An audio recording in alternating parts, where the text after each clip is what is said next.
નમસ્તે મિત્રો. સ્વરઅક્ષરની જાન્યુઆરી 12, 2025ની સભામાં આપ સૌનું સ્વાગત છે. નવા વર્ષની આપ સૌને શુભકામનાઓ. સ્વરઅક્ષરની 30 થી 32 વર્ષ પહેલા કેનેડામાં લોકલી શરૂ કરેલ સાહિત્ય અને સંગીતની પ્રવૃત્તિઓને 2020ના મે મહિનામાં આ ગ્લોબલ પ્લેટફોર્મ પર મૂક્યા ને પછી મૂક્યાને આ વર્ષે મે મહિનામાં 5 વર્ષ થશે. મિત્રો, હાઉસકીપિંગમાં મહેમાનના વક્તવ્ય દરમિયાન આપના માઇક્રોફોન મ્યુટ રાખવા અને વક્તવ્યને અભિપ્રાય અને પ્રશ્નો માટેની ગેલેરી ખોલીએ ત્યારે તમારો હાથ અથવા વર્ચ્યુઅલ હાથ ઊંચો કરવો, તમારું નામ બોલાય ત્યારે પ્રતિભાવ પ્રશ્ન ટૂંકા રાખી વાત કરવી અને તો આપણને આપણા મહેમાન પાસેથી વધારે માહિતી અને વધારે સમય આપણને મળે. તો સ્વરઅક્ષરની કેનેડાની આપણી આજની આ સભાના મહેમાન છે ડૉક્ટર વિશાલ ભાદાણી. એમનું ફલક વિશાળ છે. જો એમનો વિગતવાર પરિચય આપવા બેસું ને તો ઘણો સમય લાગે, એટલે હું બને એટલો ઓછો સમય લઈને થોડા મુદ્દા રજૂ કરું છું. વિશાલભાઈએ એમફિલ કર્યું છે અને અંગ્રેજી લિટરેચરમાં પીએચડી. ગાંધીયન વિચારધારા ધરાવનારા આ કેળવણીકાર હાલ Lokbharati university for rural innovation સણોસરાના ઉપકુલપતિ છે. ગાંધી વિચારોની ફિલોસોફીને સાંપ્રત સમયમાં કેળવણી સાથે જોડનારી કડી રૂપે તેમણે કોર્સ વિકસાવ્યા છે. યુડેમી માટે ઓપન યુનિવર્સિટી માટેનો course Gandhian method to sustainable living and happiness એમણે ડિઝાઇન કર્યો છે, જે વિશ્વનો ગાંધીજી પરનો પ્રથમ ઓનલાઈન કોર્સ છે. લગભગ 86 દેશના 1000થી વધુ વિદ્યાર્થીઓ આ કોર્સ ભણી રહ્યા છે. ગાંધીજી સ્થાપિત ગુજરાત વિદ્યાપીઠના વિશાલ ભાદાણી સૌથી યુવા ટ્રસ્ટી છે અને international centre for applied Gandhian સ્ટડીઝના તેઓ ડિરેક્ટર છે. તેઓની YouTube channel science of learning પર આપને ઘણી માહિતી મળી રહેશે. વિશાલ ભાદાણીએ કેમ્બ્રિજ યુનિવર્સિટી પ્રેસ, ગુજરાત રાજ્ય શાળા પુસ્તક મંડળ અને નેશનલ ઇન્સ્ટિટ્યૂટ ઓફ એડ્યુકેશનમાં પાઠ્યપુસ્તકોના લેખન અને અનુવાદો કર્યા છે. તેમણે દર્શક અને ધ્રુવ ભટ્ટ જેવા પ્રતિષ્ઠિત લેખકોની કૃતિઓના અનુવાદ કર્યા છે. હાલની પેઢીને પ્રભાવિત કરનાર નોઅલ હરારીના 3 પુસ્તકોનો સંક્ષિપ્ત સાર એમણે એંધાણ પુસ્તકમાં કર્યો છે અને વાચકોએ આ પુસ્તકને ખૂબ વધાવ્યું છે. અનુવાદક વિશાલ ભાદાણી અવારનવાર વિશ્વકક્ષાના કવિઓ જેમ કે ખલીલ જિબ્રાન, બુલ્લે શાહ અને પેલેસ્ટિનિયન કવિ મોહમ્મદ દરવીશની કવિતાઓના ભાવાનુવાદ કરતા રહે છે. તેમના 3 પુસ્તકો વાર્તા સંગ્રહ ફિક્શનાલય, વધામણા અને સ્કૂલ ટ્યુશન સિવાયની કેળવણી. વાર્તાકાર વિશાલ ભાદાણીની વાર્તાઓમાં ગ્લોકલ વિભાવના વર્તાય છે. આ ગ્લોકલ એટલે કે ગ્લોબલથી લોકલ શબ્દ વિશાલભાઈનો જ છે. તેઓ કહે છે કે હું વિશ્વકક્ષાએ ચાલતી કોઈ મહત્વપૂર્ણ ઘટનાને સ્થાનિક વાત સાથે અથડાવીને વાર્તાનું સર્જન કરું છું. એમની મ્યુઝિયમ ઓફ ઇનોસન્સ વાર્તામાં તેઓ ટર્કીના ઇસ્તંબુલને કાઠિયાવાડના સણોસરા સાથે જોડે છે. તો આવો આજે આપણે આ પ્રભાવશાળી વક્તા પાસેથી એમની વાર્તાઓ અને અન્ય વાતો સાંભળીએ. ડૉક્ટર વિશાલ ભાદાણી, આપનું સ્વાગત છે. Thank you. સરસ તમે પરિચય આપ્યો અને જેમ જેમ પરિચય અપાતો હતો એમ મને ખભા પર ભાર અનુભવાતો હતો કે હવે મારે ખાસ કરીને આ સ્વર અક્ષર સંસ્થાના આવા એક ક્લાસ ભાવકો સામે વાત કરવાની છે. તો એ જરા વધારે મને નોટ નર્વસ, પણ મને આનંદિત પણ કરે છે. અને અ, મારી જ વાર્તાઓ વિશે વાત કરવી એ પણ થોડું વધારે આમ ઓડાશિયસ લાગે છે. એટલે હું થોડી વચ્ચે બીજા રેફરન્સીસની પણ વાત કરીશ. અ, મારું વતન સણોસરા, જ્યાં લોકભારતી આવેલી છે. ભાવનગરથી રાજકોટ જતા 45 કિલોમીટર આ ગામ આવે છે. ખેડૂત પરિવારમાં ઉછરો છું અને ગામડામાં ધોધમાર મોટો થયો છું. એટલે એ બધી વાર્તાઓમાં ગામડું સહજ આવે છે અને મને ગમે છે. મૂળે તો લોકલ વિચાર આમ દર્શક પાસેથી આવ્યો એમ પણ કહી શકાય, કારણ કે ઝેર તો પીધા છે જાણી જાણી ના નાયક સત્યકામ ની મુસાફરી જે છે એ કેટલી લાંબી દીર્ઘ ચાલે છે, અને એના કેટલાક ટ્રેસીસ આપણને જોવા મળે. બીજું, અ, મને એમ લાગે છે કે આપણે વસુદેવ કુટુંબકમ એમ બોલતા હોઈએ છીએ ત્યારે એક વૈચારિક જોડાણની વાત તો હોય જ છે, પણ લોકલ વાર્તાઓમાં મારો એવો પ્રયાસ છે કે કોઈ એવી ઘટના જે વિશ્વ કક્ષાએ બની હોય એને ગામ સાથે જોડવી. મેં 8-10 પ્રયોગો એવા કર્યા છે. જેમ કે મેં એક પ્રયોગ એવો કર્યો, એ વાર્તાનું નામ છે બોરોપ્લસનું સામૈયું. કે સણોસરા ગામમાં બોરોપ્લસની એન્ટ્રી થઈ ત્યારે ગામમાં શું થયું એમ. લોકોના પોતાના દેખાવ વિશેના વિચારો કેવી રીતે બદલાયા અને ગામ લોકો કેવી રીતે બોરોપ્લસને જોવે છે. એનું એક ટ્રેજી કોમેડી જેવી એક વાર્તા લખેલી, જે મમતા સામયિકમાં જે તે સમયે આવેલી. મારો સંશોધનનો વિષય રહ્યો છે કોમી રમખાણો પર લખાયેલી નવલકથાઓના સૌંદર્ય શાસ્ત્ર વિશે. એટલે મેં બાબરી મસ્જિદ એ પછી, એટલે 1970 પછીની ભારતીય નવલકથાઓમાં આ કેવી રીતે આવે છે સમજવાની કોશિશ કરી. એટલે દરમિયાન પણ આ લેખનનું ને બધું ચાલતું હોય, ને જે આપણે વાંચતા હોઈએ, વિચારતા હોઈએ, એની અસર સહજ રીતે આપણા ચિત્ત ઉપર પડતી હોય. એમાંથી એક વાર્તા જન્મે છે જેનું નામ છે ઇડિપસની આંખો. આપણે સૌ જાણીએ છીએ ઇડિપસની વાત, કે કેવી રીતે એને પોતાની મા સાથે લગ્ન કરવાના થાય અને પોતાની આંખો ફોડી નાખે છે ઇડિપસ. એને એમ લાગે છે કે આ જગતનું હીનતમ કૃત્ય કર્યું છે. અમારી વાર્તા ત્યાંથી શરૂ થાય છે કે પછી શું એમ. એટલે પછી એ ખૂબ પ્રાયશ્ચિત કરે છે અને ત્યાંની દેવીને પ્રસન્ન કરે છે કે મને આમાંથી મુક્ત કરો એમ.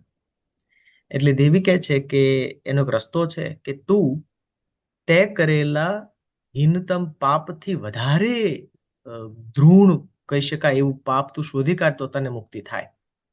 પણ કે હું અંધ છું, હું કેવી રીતે શોધી કાઢું? તો પછી એને ટાઈમ અને સ્પેસની બાઉન્ડ્રી ઓગાળી નાખે છે. એટલે હવે ઇડિપસ આપણો દુનિયાભરમાં ફરે છે શોધવા માટે કે મેં કર્યું એના કરતા વધારે હીન કયું કૃત્ય હોઈ શકે. એટલે અલગ અલગ દેશમાં જાય છે અને એની સાથે આ દેવી એક પેઇન્ટરને આપે છે કે તું જોઈ શકીશ નહીં, પણ હું પેઇન્ટરને એક વરદાન આપું છું કે આ પેઇન્ટર એ ઘટનાનું ચિત્ર બનાવશે ને તને દેખાશે. એમ કરતા કરતા દુનિયામાં ઘણી બધી જે વૈશ્વિક ઘટનાઓ થઈ, ક્રૂર અત્યાચારો થયા, સ્ટાલિન, હિટલર, એ બધી જગ્યાએ જાય છે, પણ પેલા મુક્તિ થતી નથી. એટલે જેમ જેમ વાર્તા આગળ ચાલે છે એમ એને ગભરામણ વધતી જાય છે કે માણસ જાતે કેવા કેવા કૃત્યો કર્યા એમ. કેમ કે 2000 વર્ષનો ઇતિહાસ એમાં ચાલે છે. છેલ્લે એ ઇડિપસ આવે છે ગોધરા.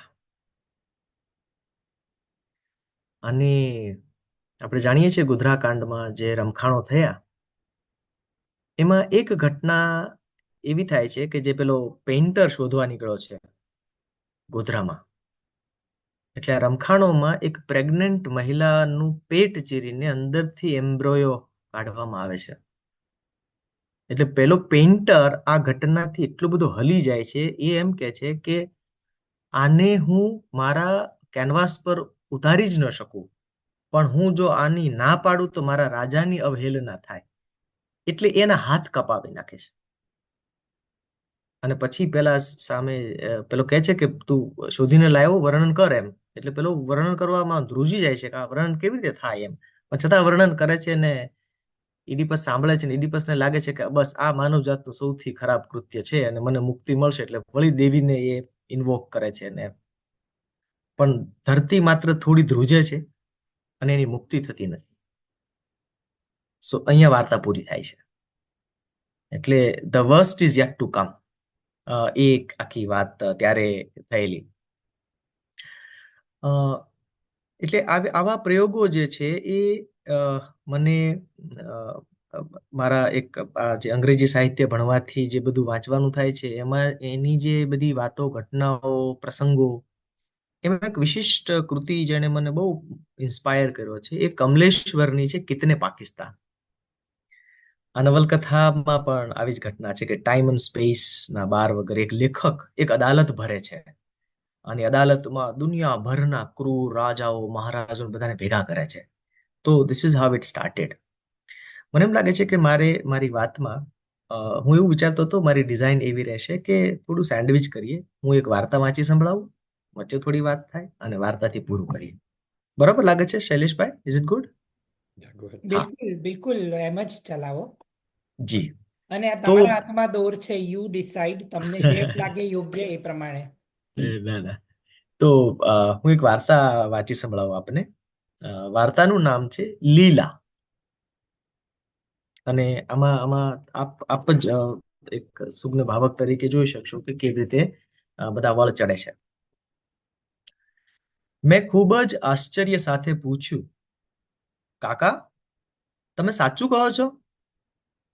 ભૂપત કાકાએ મારી આંખોમાં આંખો નાખીને કહ્યું, હા, સોફિયાને લાવો સણોસરા. આમ તો આપણે જાન લઈને જવું જોઈએ, પણ મેં કહ્યું, પણ કાકા, સોફિયાને હોંગકોંગથી અહીંયા લાવવામાં 10-12 લાખનો ખર્ચ થાય. ભૂપત કાકાએ પુત્ર પ્રેમને છાજે એવો જવાબ આપતા કહ્યું, તને એક વાત કહું, આ 100 વીઘા જમીન વેચી દેવી પડે ને તોય વાંધો નહીં. મારો એકનો એક જીત્યો જે માગે એ એને બધું મળવું જ જોઈએ. મારા બાપલાનું લગ્નનું ઓરતું તો હવે પૂરું કરે પાર. તું તમતાર કાગળિયા કર. ભૂપત કાકાનો આત્મવિશ્વાસ જોઈને મને જોમ ચડ્યું. મેં પણ મનમાં સંકલ્પ કર્યો કે બસ હવે ગમે તેમ સોફિયાને દુનિયાના ગમે તે છેડેથી ગામમાં ન લાવવું તો મારી ભાઈબંધી લાજે. પછી શું ઈમેલ ઉપર ઈમેલ કર્યા. મેં સોફિયાના પિતા મિસ્ટર હેન્સનને આખી વાત સમજાવી. એમણે જીતેશના ફોટા મંગાવ્યા, એટલે અમે તો જીત્યાના હતા એટલા સુંદર ફોટા મોકલ્યા. આપણા જ્ઞાતિ, ધર્મ અને દેશના બધા જ વાડા પાણીમાં ઢેફું ઓગળે એમ ઓગળી જાય તો કેવું સારું, એવી પ્રાર્થના કરતો હું કોમ્પ્યુટર સ્ક્રીન સામે બેસીને રાહ જોતો હતો. ત્યાં જ ઈમેલ આવ્યો. મિસ્ટર હેન્સન તરફથી હા આવી. હાના સમાચાર આખા ગામમાં ફેલાઈ ગયા. દુનિયાના ઇતિહાસમાં પહેલી વખત આવા વિવાહ થવા જઈ રહ્યા હતા. હોંગકોંગની લાડી ને કાઠિયાવાડી વર. એક બીજી વાત પણ ચારેકોર ફરતી થઈ. જીત્યો એક મુસલમાનને પરણવાનો છે, એ પાછી વિદેશી. જ્યારે પહેલી વખત જીત્યાને એની લગ્નની ઈચ્છા પૂછવામાં આવી ત્યારે હું, ભૂપત કાકા, હંસા કાકી, ભાવલો, નરભેશંકર ગોર અને થોડાક બીજા પરિવારજનો હાજર હતા. એણે તરત જ કીધું, હું લગ્ન કરીશ તો સોફિયા સાથે, બાકી નહીં કરું. સોફિયાને હું, ભાવલો અને જીત્યો 3 જ ઓળખતા હતા. એટલે કોણ છે, ક્યાંની છે, એની જ્ઞાતિ, ધર્મ વગેરેની માહિતી મેં જ વિસ્તારમાં આપેલી અને કહેલું કે સોફિયા એક રોબોટ છે. મારા પહેલા જ વાક્યે સૌને વિસ્મિત કરી મૂક્યા. મેં તરત આગળ ચલાવ્યું. એટલે આમ માણસ જેવી જ લાગે, આપણી સાથે હાવભાવ વડે વાત કરે, પણ મૂળે એક રોબોટ, એક મશીન.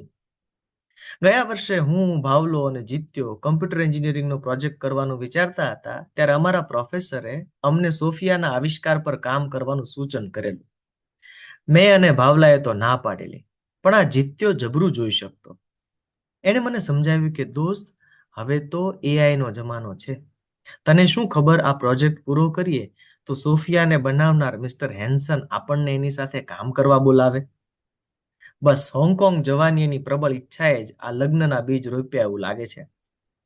મારી વાતની સૌથી મોટી અને વિલક્ષણ પ્રતિક્રિયા નરભેશંકર ગોર મહારાજની હતી. એના ચહેરા પર આઘાતનો શાસ્ત્રીય ગોબો દેખાતો હતો. કદાચ એને એમ પણ લાગ્યું હશે કે આના કરતા તો સોફિયા મુસલમાન હોત તો સારું. વાહ. બે માણસ તો ખરા. 100 વીઘાના માલિક ભૂપત કાકાની ભવિષ્યમાં મળનારી દક્ષિણાથી પ્રેરાઈને અથવા તો કોઠા સૂજને વશ થઈ એણે કહ્યું, નરભયશંકર બોલ્યા, આ જગત જડ અને ચેતનનું મિલન તો આ જગતમાં જડ અને ચેતનનું મિલન થયું એટલે જ તો પૃથ્વી થઈ છે. અહલ્યા પથ્થર જ હતી ને. એ રામનું નામ એ રામ નામનું ચેતન એને અડ્યું એટલે બાપલી બેઠી થઈ. માટે કોઈ સંકોચ કે ક્ષોભ વગર વિવાહ માંડો અને લાડીને તેડી આવો. બસ તે દિવસથી ગામ આખું હિલોળે ચડ્યું. હિલોળો 1, ભૂપત ગાંડો થઈ ગયો છે, માણા અને મશીનનો મેળ ક્યાંય ભાળ્યો છે. હિલોળો 2, મોટા માણસો કરે ઈ બધું આ સમાજને ખપે, પણ નાનો માણા નાત બાર લગ્નની વાત કરે ને તો એને જીવતો બાળી મૂકે. હિલોળો 3, પણ તમે જુઓ તો ખરા, જે દીથી વાત પાકી થઈ છે એ દીથી ભૂપત બધા દુઃખ ભૂલીને ચારે કોર નોતરા આપવા નીકળી પડ્યો છે. અને જમણવારમાં પણ ભાવનગરના કેટરિંગ વાળાને કીધું છે. બોલો. જીતેશ વેડ સોફિયા. જાણે કે દુનિયાના પત્રકારો અને ટીવી ચેનલ વાળાઓ માટે એક મહત્વની સ્ટોરી બની ગયેલી. તે બને જ ને.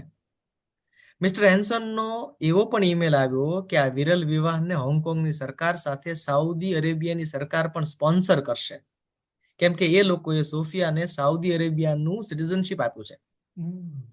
આ આખા લગ્ન ન્યૂઝ ચેનલમાં લાઈવ થશે. We are વિટનેસિંગ history. પણ ભૂપત કાકાએ મિસ્ટર હેન્સનના ઈમેલનો જવાબ ગોફણ વાળો આપ્યો. એને કે કન્યા પક્ષ પાસેથી 1 રૂપિયો પણ ભૂપતને ન ખપે, અને ઓલા ટીવી વાળાને કે લગ્નની જાકમજોળ ઓછી લાગે એ મારી જવાબદારી. હું તો હતો ચિઠ્ઠીનો ચાકર. મેં તો સેમ ટુ સેમ ઈમેલ કર્યો. એ લોકોનો રાજીપાનો જવાબ આવ્યો, પણ સાથોસાથ એ પણ જણાવ્યું કે સાઉદી અરેબિયાની સરકારે થનાર જમાઈને કંઈ આપવું છે અને પૂછાવે છે કે શું આપે. ભૂપત કાકાએ તરત જવાબ આપ્યો, 1.25 રૂપિયોને સોપારી. મને તો ભૂપત કાકાના જવાબ માટે એના પર સન્માન ભર્યું વાલ ઉભરી આવ્યું. બીજું કોઈ હોત તો 2-3 તેલના કુવા ન માગેત. આખરે 11મી જાન્યુઆરી આવી. કોઇન્સિડેન્ટલી આજે 12મી જાન્યુઆરી છે, એટલે 11મી જાન્યુઆરી આવી. ભૂપત કાકાના ડેલે નરસિંહ ઢોલી સરસ ઢોલ વગાડી રહ્યો હતો. ઘરની બહેનો ચાક વધાવવા દાન મહારાજના મંદિરે મારું પ્રિય લગ્ન ગીત ગાતી ગાતી નીકળી. મેં થાળ ભર્યો રે સગ મોતીનો રે, હું તો હરખે વધાવાને જાવ, આવો રે અવસરીઓ ફરી ફરી નહીં આવે રે લોટ. સોફિયાને અમદાવાદ લાવવામાં આવી અને ત્યાંથી વાયા બરવાળા, ધંધુકા, વલભીપુર થઈને બરાબર 11 વાગે સણોસરા ભૂપત કાકાના ડેલે. કેટલી ન્યૂઝ ચેનલ આ પ્રસંગને પોતાના લાખો દર્શકો સુધી પહોંચાડવા તલ પાપડ થઈ રહી હતી. સણોસરાના ઇતિહાસમાં એક સાથે 15 રેન્જ રોવર ગાડીઓનો કાફલો ગામ બહાર ઢીકુડી નામના મેદાનમાં પાર્ક થયો, અને એમાંથી કન્યા પક્ષના મોભી એવા સાઉદી અરેબિયાના પ્રતિનિધિઓ અને મિસ્ટર હેન્સન ઉતર્યા. જેવી સોફિયા કારમાંથી ઉતરી કે એક રોબોટને ભારતીય વધુના પરિધાનમાં જોઈને અમે બધા તો ગેલમાં આવી ગયા. એને બનાવનાર મિસ્ટર હેન્સનની આવી તૈયારી માટે મેં આંખોથી જ અભિનંદન પાઠવ્યા. બાપે તો આવું જ કરવાનું હોય ને. મિસ્ટર હેન્સન અને એની અસિસ્ટન્ટ સોફિયાને ધીમે ધીમે ડેલે લાવી રહ્યા હતા. કન્યાને પોંખવા હંસા કાકી એવા તો દોડ્યા કે એની પાની જમીનને અડતી જ નહોતી. ગામમાં રહેતી એક આધેડ મહિલા આટલી સહજ રીતે પોતાના દીકરાના લગ્ન એક રોબોટ સાથે કરાવવા કેવી રીતે તૈયાર થઈ હશે? કદાચ એની પાછળ ભૂપત કાકા જેવો જ પુત્ર પ્રેમ જવાબદાર હશે એમ લાગતું હતું. હંસા કાકી થનાર પુત્રવધુને ચાંદલો કરતા અચકાયા અને આમ તેમ જોવા લાગ્યા. પરિસ્થિતિને જાણીને ભાવલાએ કહ્યું, કાકી ઠપકારો ઠપકારો, ભાભી આખા વોટરપ્રૂફ છે. આમ તો અમે બધા તો ભાવલાની આ વાત ઉપર ખૂબ જ હસ્યા. મિસ્ટર હેન્સનને ખાલી વોટરપ્રૂફ જ સમજાણું તો આખી પરિસ્થિતિ સમજીને એ પણ ચપટીક ચોખા જેટલું હસ્યા. વાહ ભાઈ વાહ. સોફિયાને મંડપમાં લાવવામાં આવી અને ખુરશી ઉપર બેસાડી. અને અમારો જીત્યો એની ખુરશી ખાલી હતી. સૌ ધીમે ધીમે એકબીજાને કહેવા લાગ્યા, કન્યા મંડપમાં રાહ જુએ છે, જીતેશને તો લાવો. ગોરબાપાએ હાકલ કરી, જીતેશને લાવો, હવે મુહૂર્ત નીકળી જાય છે. હું અને ભૂપત કાકા જે રૂમમાંથી જીતેશને લાવવાનો હતો ત્યાં ગયા. એ દરવાજાની બહાર અસંખ્ય કેમેરાઓ અમારી રાહ જોઈને ઊભા હતા. સૂકી જુવારના પોળામાંથી બનાવેલ એક પૂતળાને તેડીને ભૂપત કાકા બહાર આવ્યા. મેં ક્યારેય મારા જીગરી એવા જીત્યાના આવા વિવાહની કલ્પના નહોતી કરી. પૂતળાને ધીમે રહીને વરાજાની ખુરશી પર બેસાડ્યું. એના ખોળામાં જીત્યાનો ફોટો હતો. શહેરના કોઈ ભપકાદાર લગ્નને ટક્કર મારે એવું આયોજન તો હતું, પણ ભૂપત કાકા જીત્યાની લીલ પરણાવી રહ્યા હતા. એ વિચાર તો આખા ભાવાવરણમાં ઘોળાઈ રહ્યો હતો. મૃત્યુ પામેલા કુંવારા દીકરાને આ રીતે લીલ પરણાવીને તેની લગ્નની અધૂરી ઈચ્છાને પૂરી કરીને તેના આત્માને શાંતિ આપવાની આ પ્રથામાં આજે એક નવી ચેતના ભળી હતી. એક અજીબ શાંતિએ વાતાવરણ પર કબજો લઈ લીધો. હંસા કાકી પોતાની આંખની કોર લૂછતા હતા ત્યાં જ ભૂપત કાકા એને ઝાટક્યા. બાળ કોઈએ એક પણ આંસુડું પાડ્યું છે તો? આમ જોવો તો ખરા આપણો જીત્યો હું કરીને ગયો છે. આખી દુનિયાને સણોસરામાં ખડે પગે કરી દીધી. વાહ હવજ વાહ. ગોર બાપા વિધિ શરૂ કરો. ગોરબાપાએ લગ્નની આખી વિધિ કરાવી રહ્યા હતા. હું મિસ્ટર હેન્સનને આપણા રીત રિવાજો સમજાવી રહ્યો હતો અને વચ્ચે એને એમ પણ કહી દીધું કે તમારે ભવિષ્યમાં નવા રોબોટ બનાવવામાં કોઈ હેલ્પ જોઈએ તો બિંદાસ કહેજો. હવે તો આપણે સગા કહેવાઈએ ને. વાહ વાહ વાહ. ગોર બાપાએ વિધિને અંતે જીત્યા પર સહેજ ગૌમૂત્ર છાંટીને તેને પૂછ્યું, ભાઈ બોલ, તારે બીજું શું જોઈએ છે? ગોર બાપાનું એમ બોલવું ને ભાવલાને ધ્રુજારી પકડવી. ભાવલાના પંડમાં જીત્યો આવ્યો અને એ ધૂણવા લાગ્યો. હું તરત જ ઊભો થઈ ગયો અને મંડપ બહાર ઉભેલા ભાવલાને મંડપમાં લઈ આવ્યો. કોઈએ જીત્યાનું પૂતળું નીચે મૂકી દીધું એટલે મેં એને વરાજાની ખુરશી પર બેસાડ્યો. ભાવલાએ મારો હાથ પકડ્યો અને એની અંદર રહેલો જીત્યો કહેવા લાગ્યો, બસ હવે બધું આવી ગયું. પપ્પા, તમે મારા માટે આ બધું કર્યું ને, એને હું 100 જન્મ લઈશ તો પણ ચૂકવી નહીં શકું હો. મારી બાને થોડું રોઈ લેવા દો ને. એ બિચારી રોજ ફોટા સામે આવીને છાનું માનું રોવે છે. ત્યાં તો હંસા કાકી જીત્યાને ભેટી પડ્યા ને ચોધાર આંસુએ વરસી પડ્યા. ખૂબ જ મજબૂત મનના ભૂપત કાકા પણ મારા હાવ જ કહીને જીત્યાને છાતી સમો ચાંપી લીધો. જીત્યો આગળ અંગ્રેજીમાં બોલ્યો, મિસ્ટર હેન્સન, તમે મને સોફિયા સાથે વાત કરવાની પરમિશન આપી એ માટે હું તમારો આભારી છું. ખબર નહીં ક્યારે એની સાથે વાત કરતા કરતા મારું બાઇક ટ્રક નીચે આવી ગયું અને હું થોડું અટકીને મારો હાથ દબાવીને મને કહે, બસ હવે કોઈએ રોવાનું નથી. નીતિન, છાનો રે. પહેલી વખત એણે મારું નામ લીધું. મેં એના ખભે માથું ઢાળી દીધું.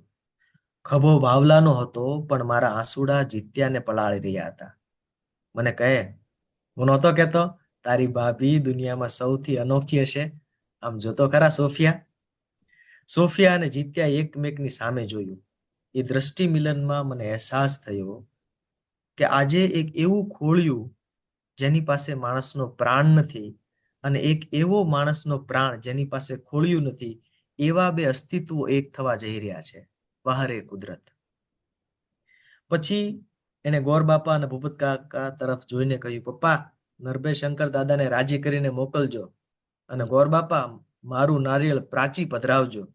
હવે તો હું બસ જળ અને ચેતન વચ્ચે ક્યાંક ઠરીશ. હા ભાઈ વાહ. વાહ વાહ વાહ. સાઉદી અરેબિયાના પ્રતિનિધિને મેં ઈશારો કર્યો એટલે એ લોકો સોનાનું બોક્સ લઈને આગળ આવ્યા. જીત્યાના હાથમાં મૂક્યું. અમે બોક્સ ખોલીને જોયું, તેમાં 1.25 રૂપિયાનો સોપારી હતા. હા, પણ સાચા હીરાના જડેલા હતા એ વાત અલગ. આહા. સૌ સામે હાસ્યની હેલી વરસાવતો જીત્યો તો નીકળી ગયો અનંતના ઇન્ટેલિજન્સમાં ભળવા. ભાવલાનો અવતાર શમ્યો. એને પાણી પાયું એટલે એની ધ્રુજારી ધીમે ધીમે બંધ થઈ. મેં મિસ્ટર હેન્સનને પાસે બોલાવીને કહ્યું, મિસ્ટર હેન્સન, થેન્ક યુ. હવે તમે સોફિયાને પરત લઈ જઈ શકો છો. મેં જેવી વિદાયની વાત કરી કે સોફિયાના હાવભાવ બદલાયા. એની આંખો આમ તેમ જોવા લાગી. એની ગરદન જે રીતે ફરી રહી હતી તેમાં એક પ્રકારનો અવાજ પણ આવી રહ્યો હતો. અમે સૌ આશ્ચર્યચકિત થઈ ગયા. મિસ્ટર હેન્સન પણ પોતે કરેલા પ્રોગ્રામિંગની બહાર જઈને વર્તી રહેલી સોફિયાની નજીક આવી ગયા અને અંગ્રેજીમાં પૂછ્યું, સોફિયા, બધું બરાબર છે ને? હા, બધું બરાબર છે.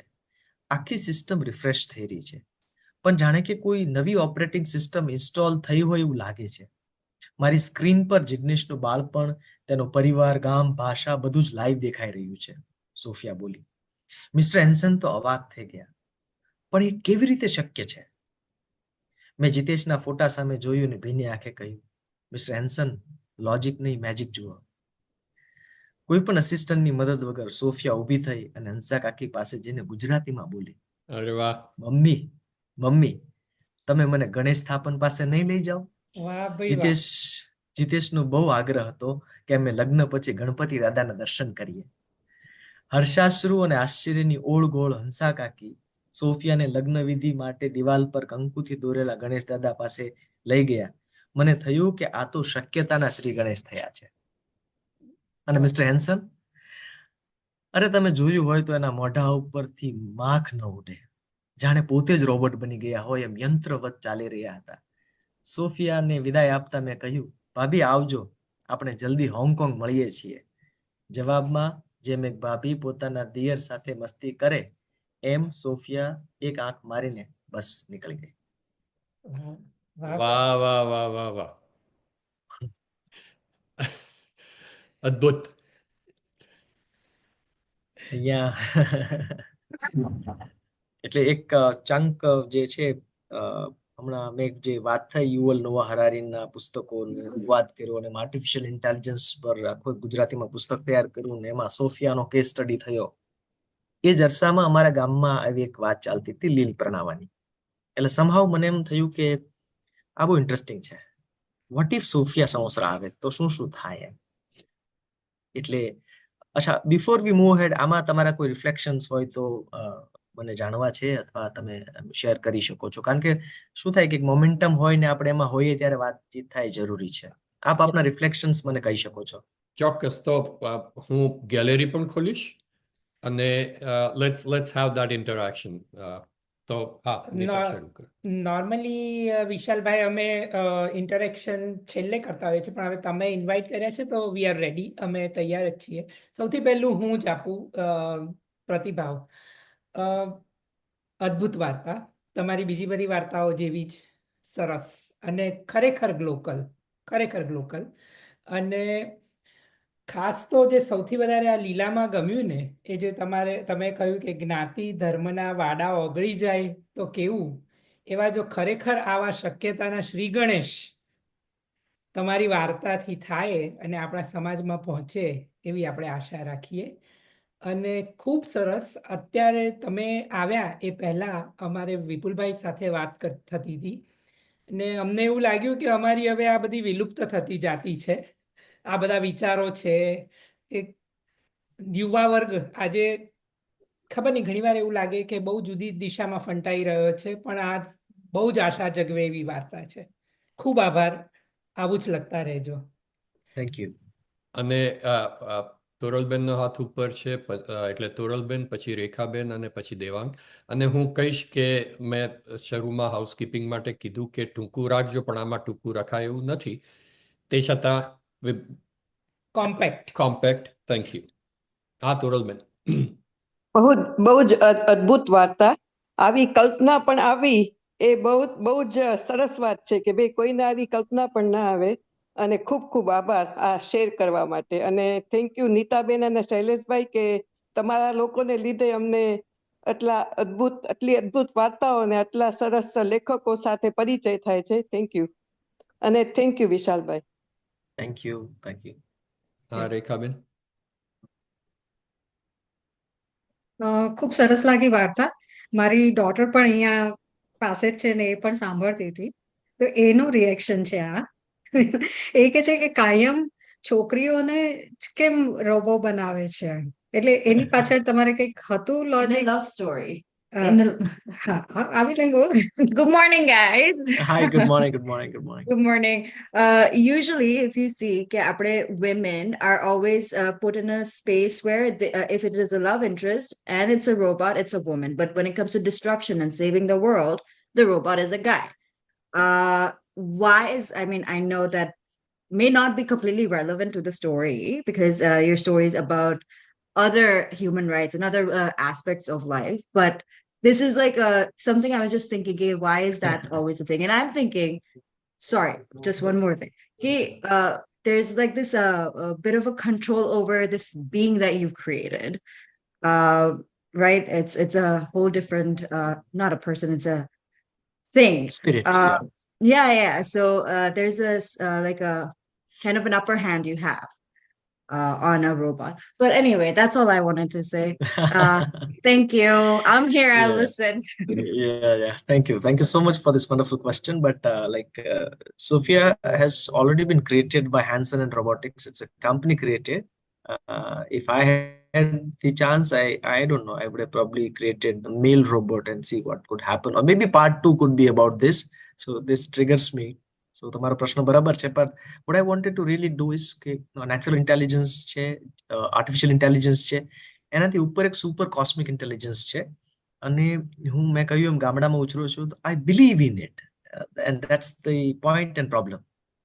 અને એને વધારે હું સ્ટોરીમાં પ્રોબ્લેમેટાઇઝ કરવા માંગુ છું કે આપણે આજે કરીએ છીએ virtual reality, but few years back ગામડામાં કોઈ ધૂણતું હોય અને એને કશું દેખાતું હોય તો we actively disbelieved those people. So like how do we reconcile that? એટલા માટે થઈને, but anyway that was a good intervention. Thank you so much. Yeah. હા, દેવાંગનો હાથ ઉપર હતો. દેવાંગ, હા, અનમ્યુટ કર. દેવાંગ, અનમ્યુટ કર. Okay. I was on a roller coaster of emotions. Okay. And then it was fortunately turned into a laughter. The way it turned out. But, when I say I was on a roller coaster, તમને એક વાત કહું,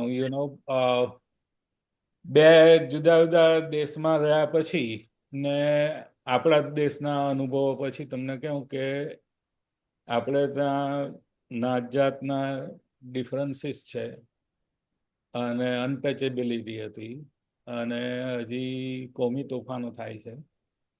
પણ તમે દુનિયાનો ઇતિહાસ જુઓ, many thing is not written in old books, but in the living memory of people.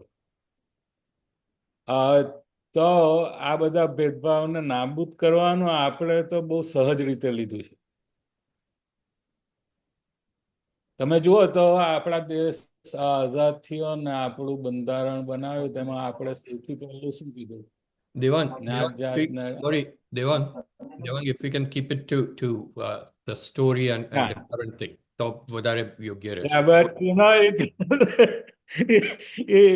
if this is a very beautiful story. Thank you. And I made a comment like that. This is nothing against Tarak Mehta. Thank you. Yeah, because the way you bring to the end, is something I didn't expect. Yeah. And I thank you for that. That is that. વાર્તાની એક ખૂબી રહી છે. Thank you. હા, Geniben. Thank you. હું બહુ જ ટૂંકાણમાં પૂરું કરીશ મારું. હું મમતા મેગેઝિનમાં કામ કરું છું, એટલે જે વાર્તાના નિયમો હોય ને કે ચમત્કૃતિ આવી જોઈએ, વાચકનો રસ જળવાઈ જવો જોઈએ, એ બધા જ નિયમો અહીંયા ધાર્યા કરતા પણ વધારે માર્ક સાથે ઉત્તીર્ણ થાય ને એવી વાર્તા બની છે. બહુ જ મજા આવી વિશાલભાઈ. અને જ્યારે લેખક પોતાની વાર્તા જ્યારે વાંચતો હોય છે ને, ત્યારે એની જોડે જેનું જોડાયેલું જે તાદાત્મ્ય હોય કે પોતાની વાત છે, એટલે તમારા શબ્દોમાં એ તમારું પોતાપણું એટલું બધું સાંભળવાની મજા આવી ને, વાર્તા પણ ગમી ને પઠન પણ ગમ્યું. Thank you. Thank you so much. Thank you friends, તમારા પ્રતિભાવો માટે. અને સૌથી વધારે તો બ્લિસ, થેન્ક યુ અમારા કાર્યક્રમમાં જોઈન થવા માટે અને તારો પ્રતિભાવ આપવા માટે. તો વિશાલભાઈ, એક તો ખાસ નાનકડી વાત કહીને આ તમને ફરીવાર માઇક સોંપું કે તમે ગઈકાલે તમે કહ્યું ને આજે 12મી જાન્યુઆરી છે, કોઇન્સિડન્સ. ગઈકાલે અમે આ આખું જે તમે તમારી વાર્તામાં લીધું ને કે અમદાવાદથી ધંધુકા, બરવાળા, વલભીપુર થઈને આવ્યા, તે એકચ્યુઅલી મારા પિતાજીનું ગામ વલભીપુર છે. એટલે મને એટલું બધું આમ રોમહર્ષક લાગ્યું ને, મજા આવી ગઈ વાંચવા. It was very personal. એટલે ફરી એકવાર લોકલની તમે વિભાવના જી જે છે તે અહીંયા કેનેડામાં બેઠા બેઠા મને વલભીપુરની તમે યાદ અપાવી દીધી. એટલે થેન્ક યુ વેરી મચ. અને ફરી આપનું વક્તવ્ય શરૂ કરી શકો. અને એક નાનકડી વાત એડ કરી દઉં કે ગઈકાલે નીતા જે કહી રહી હતી તે ગઈકાલે અમે એ મેપની વાત કરી હતી literally, and I am not kidding. Okay exactly great Vallabhipur yeah. It's not ji always a coincidence. It just happens. Thank you. Ji yeah thank you. તો વળી પાછા આપણે જે લોકલની વિભાવના પર પાછા આવીએ. મારા અગાઉ પણ ઘણા બધા લેખકોએ આ ક્ષેત્રમાં કામ કર્યું છે. કદાચ શબ્દ હમણાં આવ્યો હોય, પણ જેમ કે માય ડિયર જેવીની વાર્તાઓમાં એક સરસ વાર્તા છે, એનું નામ છે ડાર્વિનનો પિતરાઈ. એમાં ડાર્વિનની જે થિયરી ઓફ ઇવોલ્યુશન છે એને પણ એક ગામડાનો ભૂવો સાવ દેશી ભાષામાં, તળપદી ભાષામાં એટલી સરસ સમજાવે છે કે બધાને સમજાય છે કે કેવી રીતે માણસો બન્યા છે. એની એક બીજી સુંદર વાર્તા જેનું નામ છે મને ટાણા લઈ જાઓ.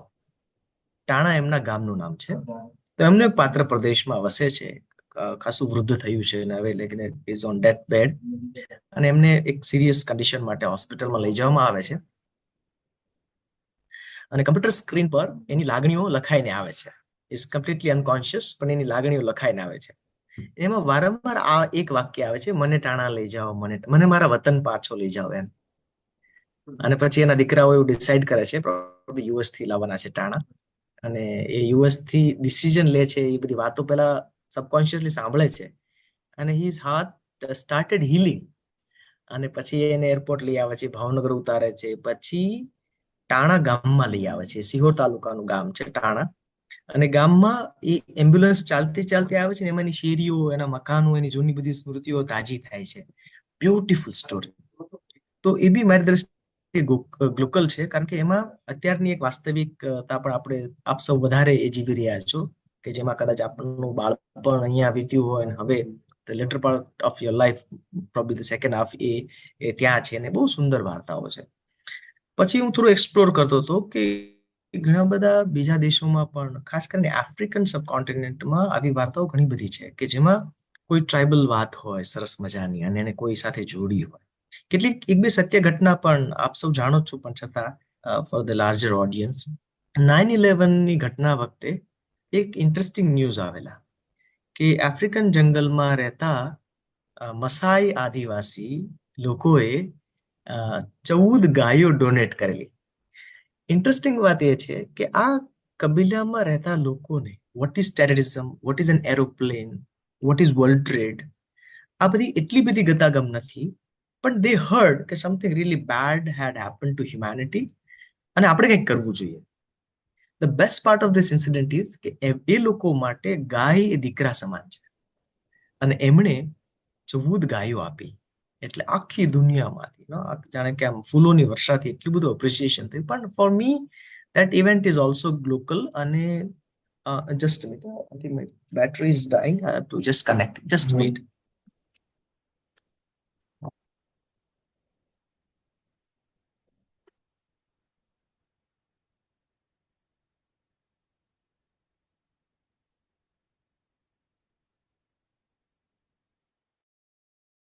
Yeah. Yes, that again.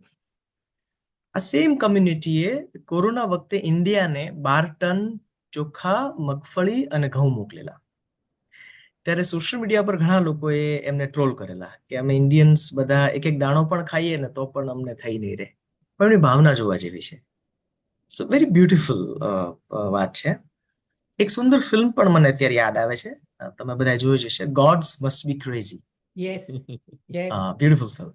તો એ પણ એવું છે કે એક જેટ વિમાનમાંથી કોકો કોલાની બોટલ ડ્રોપ થાય છે જંગલમાં. બિફોર ધેટ એ કમ્યુનિટીને ખબર જ નથી વોટ ઇઝ ઓનરશિપ, કોઈ બી વસ્તુ પોઝેસિવનેસ, કોઈ બી વસ્તુ મારી હોઈ શકે એ આઈડિયા જ નથી. અને પછી એ બોટલ આવવાથી એના કુટુંબમાં શું તકલીફો થાય ને પછી માણસ એવું ડિસાઈડ કરે છે કે આ બોટલને પૃથ્વીની બહાર ફેંકી આવીશ. ઇટ્સ અ બ્યુટીફુલ સ્ટોરી, પણ મને એનો એસેન્સ બહુ ગમે છે. તો આ બધા એક્સપ્લોરેશન્સમાં ઘણા બધા પ્રયોગો થયા. એક પ્રયોગ મેં કર્યો છે એન્ટન ચેખવની વાર્તા death of a government clerk. આ વાર્તાનું મેં મેઘાણી કરતા એવું દેશીકરણ કર્યું મેં. એને મેં નામ આપેલો સણોસરાનું વાદ. એટલે પાત્ર, પરિવેશ, ભાષા એ બધું સણોસરાનું, પણ મૂળ જે પ્લોટ છે એઝ ઇટ ઇઝ. એવા મેઘાણીએ બહુ સરસ કર્યા છે, તો એ કર્યું. બીજું H.H. મુનરોની વાર્તા છે ધી ઓપન વિન્ડો, ક્લાસિક વાર્તા છે ધી ઓપન વિન્ડો. એનું ખડકી કરીને આવું સણોસરાનું વાદ કર્યું. એટલે આ જે બે વિશ્વ અથડાય તો શું શું થઈ શકે એની શક્યતાઓ જોવાની મને મજા પડે છે. બીજું આમાં જે સ્પિરિટની વાત આવે છે, એવી એક વાર્તા મેં એક પ્રયોગ એવો કર્યો છે કે જેમાં મેં અકુપારનું અંગ્રેજી કર્યું. એટલે મેં ધ્રુવ દાદાને એટલે ધ્રુવ ભટ્ટને એવું કહ્યું કે આપણે બંનેની જો પરીક્ષા લેવાય અકુપાર વિશેની તો મારો બીજો નંબર આવે. એટલી બધી વખત મેં અકુપાર વાંચી. The problem with over reading is this કે તમે એમાં તમે એ વસ્તુમાં ખૂંપી જાઓ અથવા તમે આત્મસાત કરો. તો મેં અકુપારનું ફેન ફિક્શન લખ્યું. ફેન ફિક્શન લખવાની પરંપરા આમ તો યુરોપિયન છે, અમેરિકન છે. હેરી પોટર ઓરિજિનલ નથી, એનાથી અનેક ગણું વધારે ફેન ફિક્શન છે. ફેન ફિક્શનમાં શું છે કે મૂળ, પરિવેશ, વાર્તા, પાત્રો, ભાષા બધું એઝ ઇટ ઇઝ હોય, પણ એપિસોડ અધર દેન ઓથર લોકો લખતા હોય છે, એમના ફેન લખતા હોય છે. તો મેં અકુપારનું ફેન ફિક્શન લખ્યું ને એમાં એવી વાત છે કે આપ સૌ અકુપારથી પરિચિત છો કે ગીરના જંગલની વાત છે. એમાં સાસાઈ નામની પ્રોટેગોનિસ્ટ છે અને સાસાઈ એ સિંહો સાથે અથવા એને પોતાના અને પ્રાણીઓ તરીકે ટ્રીટ નથી કરતી એમને. એટલે નવલકથામાં નથી, એવો મેં એપિસોડ એવો ઉમેર્યો છે એમાં કે ગવર્મેન્ટ હવે સિંહને રીલોકેટ કરવાનું વિચારી રહી છે, કારણ કે ગીરમાં ઘણું બધું એન્ક્રોચમેન્ટ વધી રહ્યું છે, રિસોર્ટ્સ બની રહ્યા છે અને સિંહને રીલ સેન્સમાં ખતરો છે. એટલે એમાંનો એક કપલ રમજાના જે સાસાઈની દોસ્ત છે, એ રમજાનાને અને બીજા એક મેલ સિંહને મધ્યપ્રદેશમાં એ સરકારના ખૂબ ઇન્ટરવેન્શનથી ત્યાં મૂકવામાં આવ્યું છે. આ બાજુ સાસાઈ છે. આપ સૌ જાણો છો કે એમાં એક ભૂતિયાવડની વાત આવે છે. નવલકથા શરૂઆત જ ત્યાંથી થાય છે, ભૂતિયાવડથી. તો આ વાર્તામાં એવું છે કે મધ્યપ્રદેશમાં એ લોકો સર્વાઈવ નથી કરી શકતા અને જે રમજાના છે એના બે બચ્ચા જે અહીંયા છે, ગીરમાં છે, અને રમજાના અને બીજો મેલ સિંહ એ ત્યાં છે. એટલે સમહાવ રમજાના ડાઈસ, એ ત્યાં મૃત્યુ પામે છે. અહીંયા જે બાળકો છે એ બાળકો રમજાનાને સાસાઈના માધ્યમથી મળે. એટલે સાસાઈને સિંહનું પ્રેત આવે અંદર, એટલે રમજાના આવે છે અને પહેલી વખત એટલે એ આખી વાત બધા વાંચો તો એટલે એ આખી વાત પણ એ સેન્સમાં આ રીતે બે એક્સ્ટ્રીમ્સ ને ભેગા કરવાની વાત છે કે આપણે એવી કલ્પના જ કરીએ છીએ કે માણસનું પ્રેત જ માણસમાં આવે, પણ હાઉ અબાઉટ કોઈ પ્રાણીનું આવે તો શું થાય? અને પછી એની વાલની આખી વાત છે કે બંને એના બચોળિયા હોય છે, કેવી રીતે એને ભેટી પડે છે, અને એક એવો પર પ્રયોગ કર્યો. હવે આપણે જઈએ મ્યુઝિયમ ઓફ ઇનોસન્સ. આ વાર્તા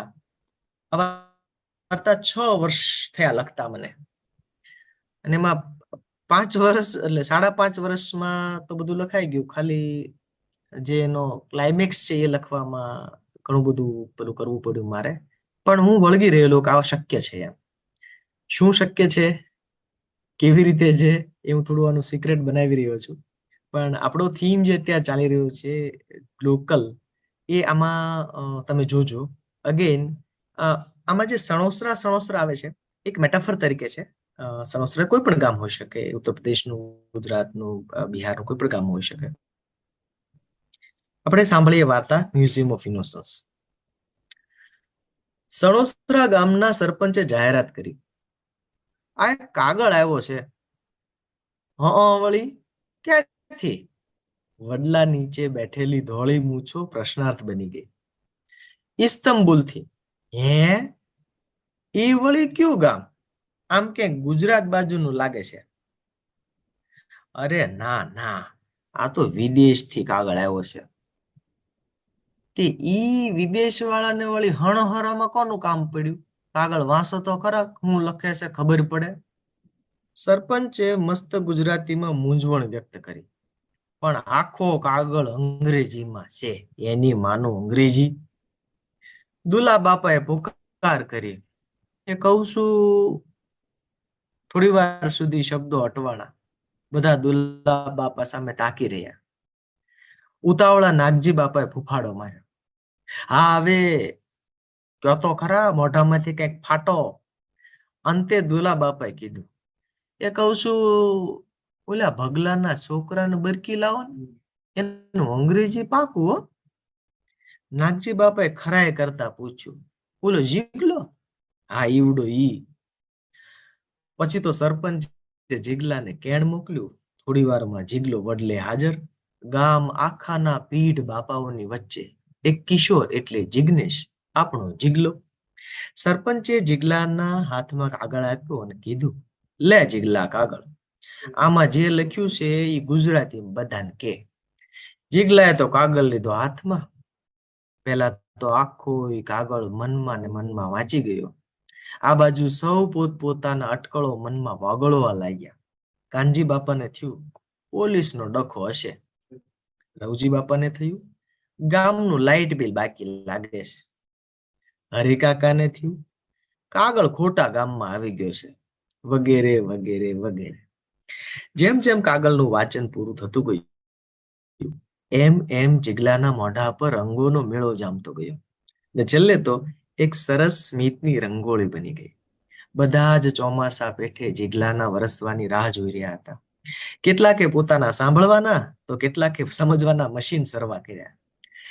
નાગજી બાપાએ શંકાધીન ફૂફાડો માર્યો. કાંઈલા મરક મરક થયો છે, કાંઈક બોલ હવે. જીગલાએ શરૂ કર્યો. તો વાત જાણે એમ છે કે આ કાગળ આવ્યો છે ઇસ્તંબુલથી. ઈ તો ખબર છે હવે, પણ એમાં હું લખ્યું છે ઈ કે ને સાનો માનો. એવું લખે છે કે ન્યા ઇસ્તંબુલમાં વિદેશમાં ઈવડા ઈ એક મ્યુઝિયમ બનાવે છે. હું બનાવે છે કીધું? મ્યુઝિયમ. એટલે એટલે એમાં બધી જૂની વસ્તુ રાખે, પણ આ મ્યુઝિયમ થોડું નોખું બનાવે છે. એનું નામ છે, જીગલે કાગળમાં જોયું, મ્યુઝિયમ ઓફ ઇનોસન્સ. એટલે એમાં શું હોય? જીગલો બોલે પેલા જ ગણુ બાપા બોલ્યા, એનું ઉદ્ઘાટન કરતા હશે ને આપણને જમવાનું નોતરું મોકલ્યું હશે. જિજ્ઞાસાના લાડવાની ડોલ આખા વાતાવરણમાં ફરી વળી. કેટલાકને તો ઓલી ગાંઠિયા પણ યાદ આવ્યા. સણોસરા એટલે ભાવનગર વાળું હો. એમાં એવું છે કે આખી દુનિયામાં જ્યાં જ્યાં ઇનોસન્ટ એટલે કે જીગલો ટલ્લે ચડ્યો, એટલી ભોળી વસ્તુ હોય ને એને ન્યા એક મોટા બંગલામાં ભેગી કરે છે.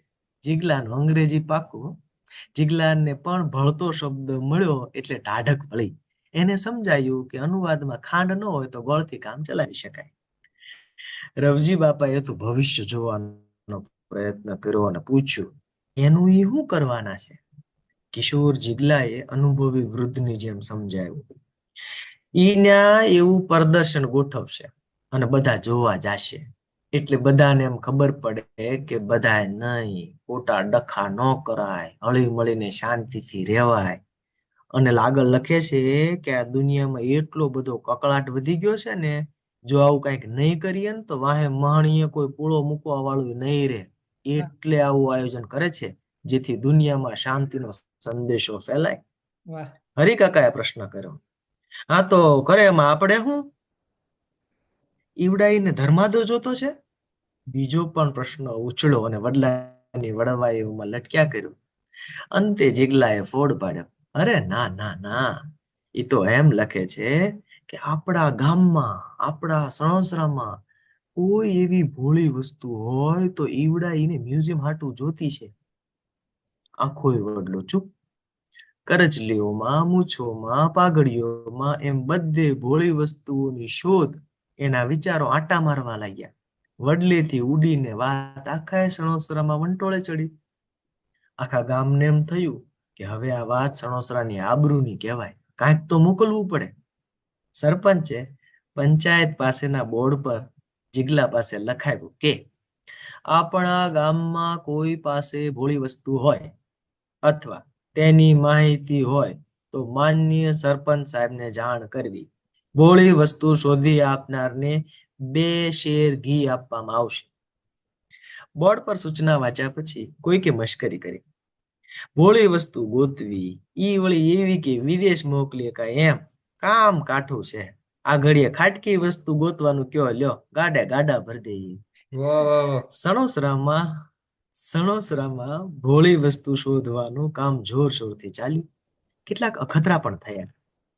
અખતરો 1, કોઈ અજવાળી બાના રબડા કૂતરાનો પ્રસ્તાવ મૂક્યો અને કહ્યું કે એને આજ સુધી કોઈને પણ કારણ વગર બટક્યું ભર્યું નથી એટલે ભોળો કહેવાય. અખતરો 2, કોઈકે વળી મોગલ માતાજીની છબી મોકલવાનો પ્રસ્તાવ મૂક્યો. અખતરો 3, શંભુ કાકાએ કીધું કે આપણા ગામના પાળિયા મોકલો ને. એક અથવા બીજા કારણે આ પ્રસ્તાવો નામંજૂર થયા. ભાદરવા મહિનાની લુખ્ખી બપોર ભોળી વસ્તુની શોધમાં પરસેવે નાહી રહી હતી. આખોય વડલો સુનસાન બેઠો હતો. કેટલાક તો એ વિચારોમાં જ વડલા નીચે ઘસઘસાટ ઊંઘી ગયેલા. પણ રવજી બાપા અને ગણુ બાપા 2 જીવ એકદમ બેચેન. એમને ગમે તેમાં ભોળી વસ્તુ શોધે પાર કરવાનું બીડું ઝડપેલું. એવામાં કડવીમાં નીકળ્યા. કડવી ડોશી જન્મજાત ગુસ્સો પહેરીને ફરે. ગામમાં ક્યાંય જો કોઈ આડું થાય તો એના ઘેર જઈને ઝાટકી આવે. પણ ગુણમાં લીમડાની આંતરછાલ જેવા. રવજી બાપા જ્યારે જ્યારે કડવી ડોશીને જોતા ત્યારે એને યાદ આવતું કે બહારવટિયા જ્યારે 7મી વખત સણોસરા ભાંગવા આવેલા ત્યારે 20 વર્ષની નવપરિણીતા સીમમાંથી દાંતરડું લઈને સણોસરાની બજારમાં નીકળેલી. પણ આળવિતરા બારવટિયાએ પાછળથી ઘા કર્યો અને એને બચાવવા જતા એનો પરણ્યો પાળ્યો થયો. એ સમયે રવજી બાપા 10 વર્ષના હશે. 1 ભવમાં 2 ભવ નહીં કરું કહીને કડવી માએ સણોસરામાં સદગુરુનું કાર્ય આદર્યું. દાડિયું કરતા કરતા ગામ આખાના છોકરાને ભેગા કરે અને વાર્તા કે. હાથમાં ડોલ લઈને કડવીમાં બબડતા બબડતા વડલા નજીકથી પસાર થયા. 1000 વાર નાક વાઢ્યું છે કે ડંકી હેઠે ડોલ મેલો, પણ આ બાયું કઈ જાતની છે. હું હારે આવી તે દી આ સિંદરી નદી 2 કાંઠે જાતી હતી અને હવે મારી જેમ ગઢી પડી છે કાંકરા ઓઢીને. તમારું દાદુ પાણી નહીં હોય તો પરજાય કપાતર થાહે. મીઠા વગરની છે આ બાયું, બધાય મીઠા વગરના છે. રવજી બાપાએ હાકલ કરી, કડવીમાં આવ, આણીકોર આવો તો. કા ન્યા હું દાટ્યું છે? કડવીમાંની કડવાશ બરકરાર હતી. રવજી બાપાએ ફોડ પાડ્યો, દાટ્યું કાંઈ નથી, આ તો ગામના નાકનો સવાલ છે. હે, હું થયું પાછું? કડવીમાં ઉતાવળા વડલા નીચે પહોંચી ગયા. કડવીમાં ને ગામની ચિંતા બધાયથી વધારે. રવજી બાપાએ માંડીને વાત કરી અને અંતે કીધું, સણોસરામાંથી 1 ભોળી વસ્તુ પરદેશ મોકલવાની છે માડી. આખી વાત ધ્યાનથી સાંભળ્યા પછી કડવી માએ રવજી બાપા અને ગણુ બાપા સામે ગુસ્સાભરી નજરે જોયું. વળી બબડવા લાગ્યા, કોઈને મીઠું નથી. હે ઠાકર, હમ ખાવા પૂરતું દીધું હોત ને તો આ કડવીને આમ રોજ રોજ અળખામણું ન થવું પડે. એટલે ગણુ બાપાએ સમજવાનો પ્રયત્ન કર્યો. એટલે તમારું કપાળ. કડવી ડોશી કડવી માની પેઠે બોલવા લાગી. વડલા હેઠ બેઠા બેઠા ગોતે છે કે હણોહરામાં ભોળી વસ્તુ કઈ મીઠા બારા છો. રવજી બાપા બોલ્યા, માં મેણાનો અમારા, સીધી વાત કરો. કડવી માએ પૂછ્યું, આ વડલો સણોસરાની બહાર છે? ગણુ બાપા કે ના રે ના, તો એ વિદેશ વાલાને આ વડલો જ મોકલો ને. કડવી માએ અંતે મગનું નામ મરી પાડ્યું. ગણુ બાપા અને રવજી બાપાએ એકબીજા સામે જોયું અને પાકું કર્યું કે બેમાંથી એકેયને સમજાયું નથી. પણ વડલો શું કામ? ગણુ બાપાએ વધારે માહિતી છે. તમારો દાદો આ વડલો કેટલું કરે છે ભાળતા નથી? પહેલી વાત તો ઈ કે ઈ ઉગ્યો છે, એની મેળે ઉગ્યો છે. ડોશીઓ કે છે કે જે એની મેળે થાય ને પવિત્ર કહેવાય, જે પવિત્ર હોય ને ભોળું જ હોય. બીજી વાત ઈ કે આ વડલાના ટેટા થાય, ટેટાનો એવો જ વડલો થાય. આ કુદરત બાર આવું ક્યાંય જોઈશ ભલામણ? આપણા છોકરા આપણી જેવા નથી ને એના છોકરા ઈથી કપાતર. પોતાના ગુસ્સાને અંકુશમાં લાવતા ઉમેર્યું, હાથ વખત હણોહરા ભાંગ્યું, તોય આ વડલો ઈનો ઈ ન્યાનો ન્યા. રવજી બાપા મટકું મારવાનું ચૂકી ગયા, પણ કડવીમાં બોલી જ જતા હતા, મને તો આ વડલો સિંદરી નદીનો ભાઈ લાગે છે. કડવીમાં વડલાને એક ધારો જોઈ રહ્યા હતા અને પછી બોલ્યા, આ પંખીડાના માળા, જીવજંતુ, આ બધાનું રાત દી ધ્યાન રાખે છે આ વડલો. અરે તમને શું ખબર કે તમારા વડવાઓ જે એના વખતમાં વડલા હેઠે બેહતા એ અત્યારે તમારી ભેગા નથી બેઠા. ગણુ બાપાએ પોતાની આસપાસ અજીબ રીતે જોયું. આટલું કહીને કડવીમાં ચાલતા થયા. અચાનક કઈ યાદ આવ્યું હોય એમ અટક્યા અને બોલ્યા, મુવા પછી પિતૃઓને જેની હેઠે ઘડીક લાંબુ ડીલ કરવા પાછું આવવાનું મન થાય એ વડલો ભોળો ન કહેવાય. થોડી વાર સુધી આખા સણોસરાના પિતૃઓ સાક્ષાત થયા હોય એવી શાંતિ વડલો બનીને ઊભી રહી ગઈ. વાહ ભાઈ વાહ. પણ આવડો મોટો વડલો ન્યા વિદેશમાં કેમ મોકલવો? ગણુ બાપાએ બુદ્ધિનું પ્રદર્શન કર્યું. કડવીમાં એક નિશાસો નાખ્યો ને પછી બોલ્યા, નખો જાય તારું ગણિયા, ખાઈને નકરું ખાતર જ પાડ્યું. તારા દાદા વડલાને નહીં એના ટેટા મોકલવાના. એક પડીકામાં આ વડલાના ટેટા મોકલો. ભેગું ઈવડાઈ પરદેવાળાને લખીને કહેજો કે વડલો એના બંગલાના ફળિયામાં વાવે. ત્યાંના પંખીડાના પેટમાં જે ટાઢું થાય ને એના આશીર્વાદ ઠેઠ હણોરા સુધી લાંબા ન થાય ને તો આ કડવી ડોશીનું જીવતર ધૂળ ગણવું.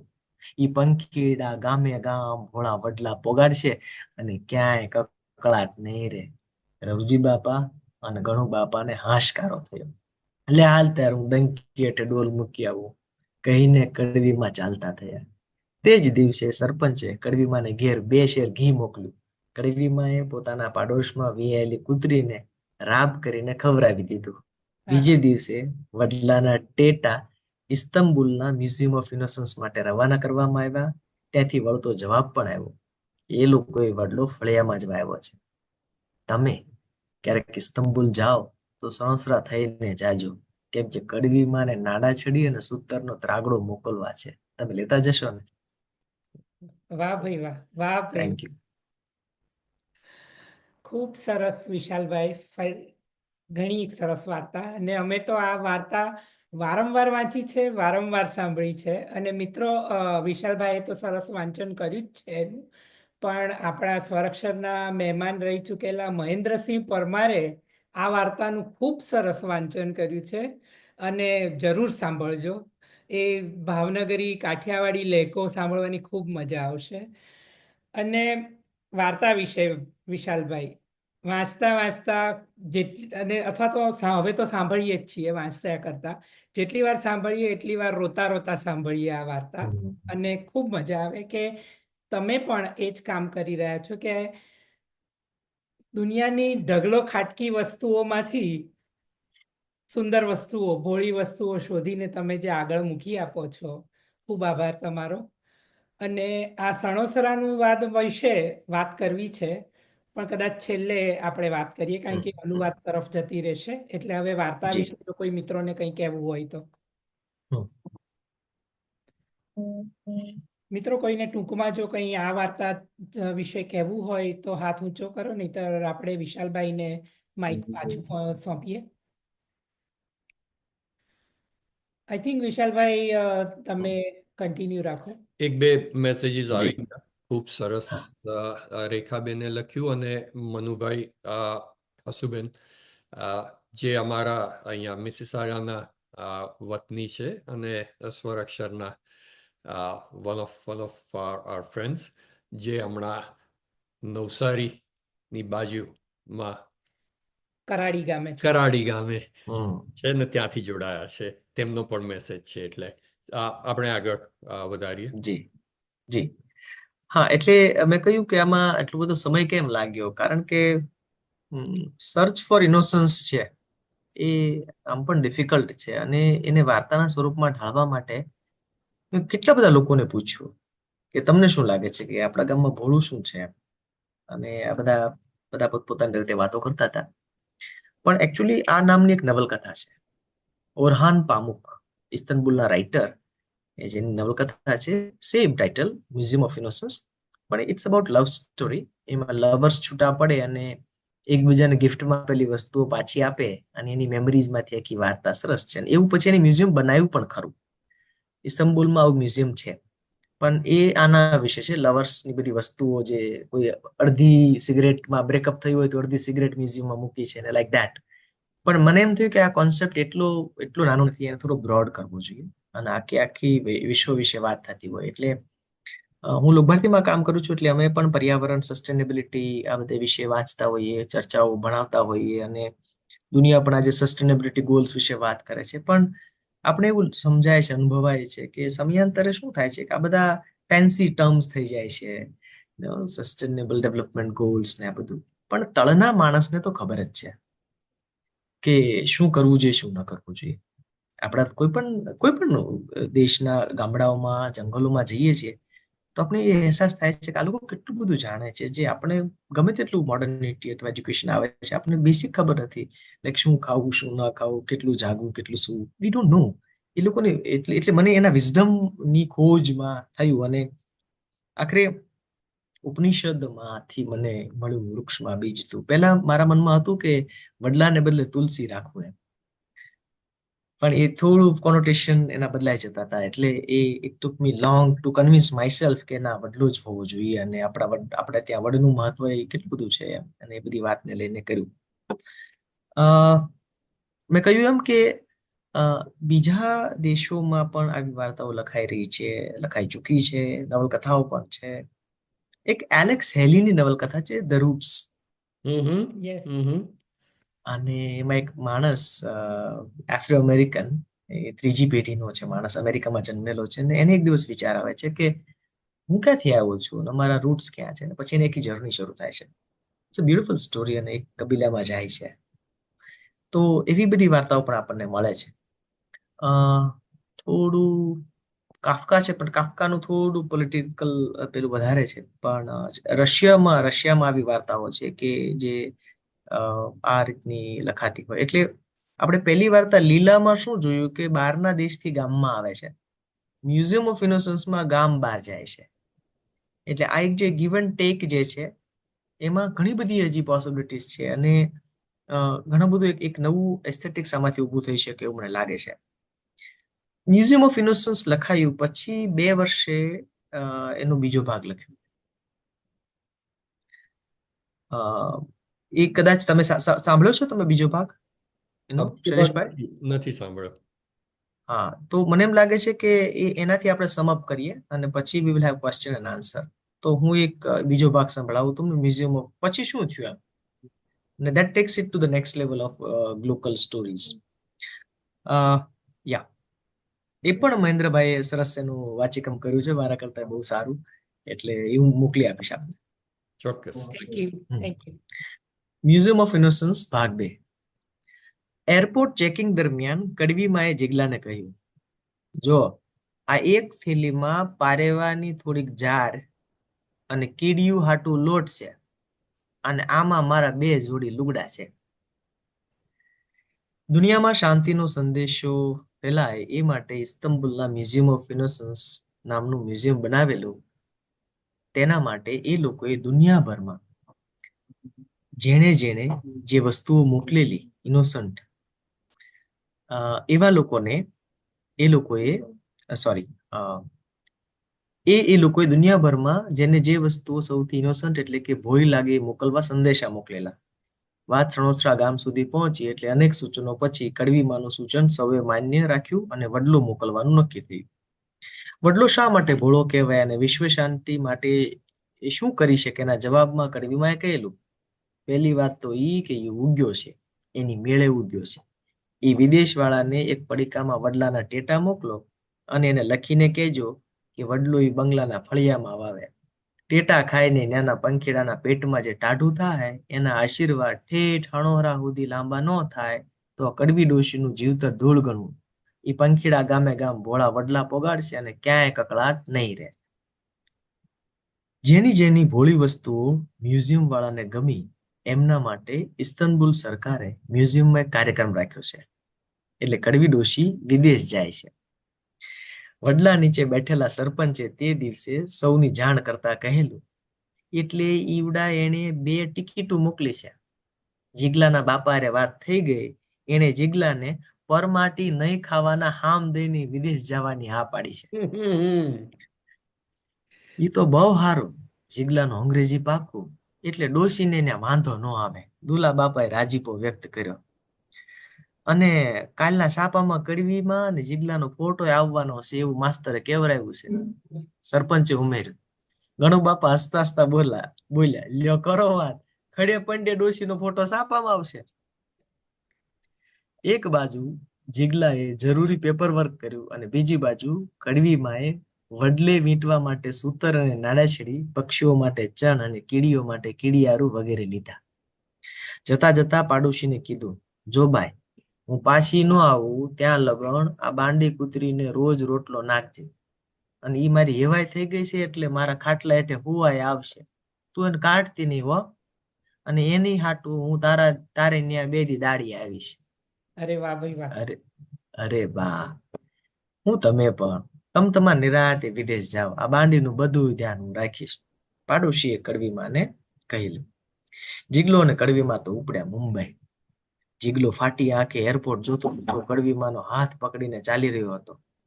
એરપોર્ટની ઝાકમ જોડથી અભિભૂત થયેલો બોલ્યો, બા આમ જોવો તો ખરા, આ લાઈટું, આ કાચની વંડિયું, આ મોટા મોટા બલૂન, કેવું બધું રૂપાળું છે નહીં? હા, બધું રૂપાળું છે ને લપસણું એટલું, કડવીમાં સહજ બોલ્યા. જીગલો કડવીમાનું વાક્ય ઉકેલી શકે એટલો સભાન નહોતો. પ્લેનમાં બેસીને પણ જીગલો અડીને બધું જોયા કરતો. કડવીમાં પણ જોયા કરતા, પણ એનો જીવ વસ્તુઓ કરતા લોકોમાં વધારે હતો. આસપાસની સીટમાં બેઠેલા વિદેશીઓના ચહેરાઓ વાંચતા વાંચતા કોણ જાણે શું વિચારતા હતા. વચ્ચે એકાદ બે ઝોલા પણ ખાધા, પણ વધતી ઉંમરે ઓછી થતી ઊંઘને લીધે એમની આંખો સ્થિર અને ઊંડું જોયા જ કરતી. જીગલાને પ્લેનમાં બેસવાનો પહેલો અનુભવ જાણે કે પોતાનામાં ભરી લેવો હોય એમ એ બારી બાર જોયા કરતો અને હરખાતો. 7 કલાકની મુસાફરી બાદ ઇસ્તંબુલ દેખાયો. ઇસ્તંબુલનું એરપોર્ટ જોઈને જીગલો વળી રોમાંચિત થઈ ગયેલો. એની આંખોની ચમક બધું જ બોલી રહી હતી કે આ બધું એ એના ભાઈબંધોને કેવી રીતે કહેશે. કડવીમાંનો કાળા અને સફેદ ટપકાવાળો રાતો સાડલો જોઈને એરપોર્ટ પર ઘણાને નવાઈ લાગેલી. ચેકઆઉટમાં જીગલાએ ચેકિંગ વાળાને સમજાવેલું કે કડવીમાંની થેલીમાં શું શું છે. એમને લેવા આવેલા ભાઈ પાસે રહેલા નાનકડા પાટિયા પરનું લખાણ જોઈને જીગલો થોડું વધારે હસી પડેલો. કડવીમાએ પૂછ્યું, કેમ આટલો બધો ખખડેશો મારા રોયા? આમ જુઓ, પેલા ભાઈના હાથમાં જે બોર્ડ છે ને એમાં તમારું નામ લખ્યું છે. તો ઈ થોડો મને ઓળખીએ કે એટલે મારું નામ લખાવીને લાવ્યો હોય ને, એમાં દાંત છે ના કાઢે છો? બોર્ડ પર લખેલું હતું મિસ કડવી.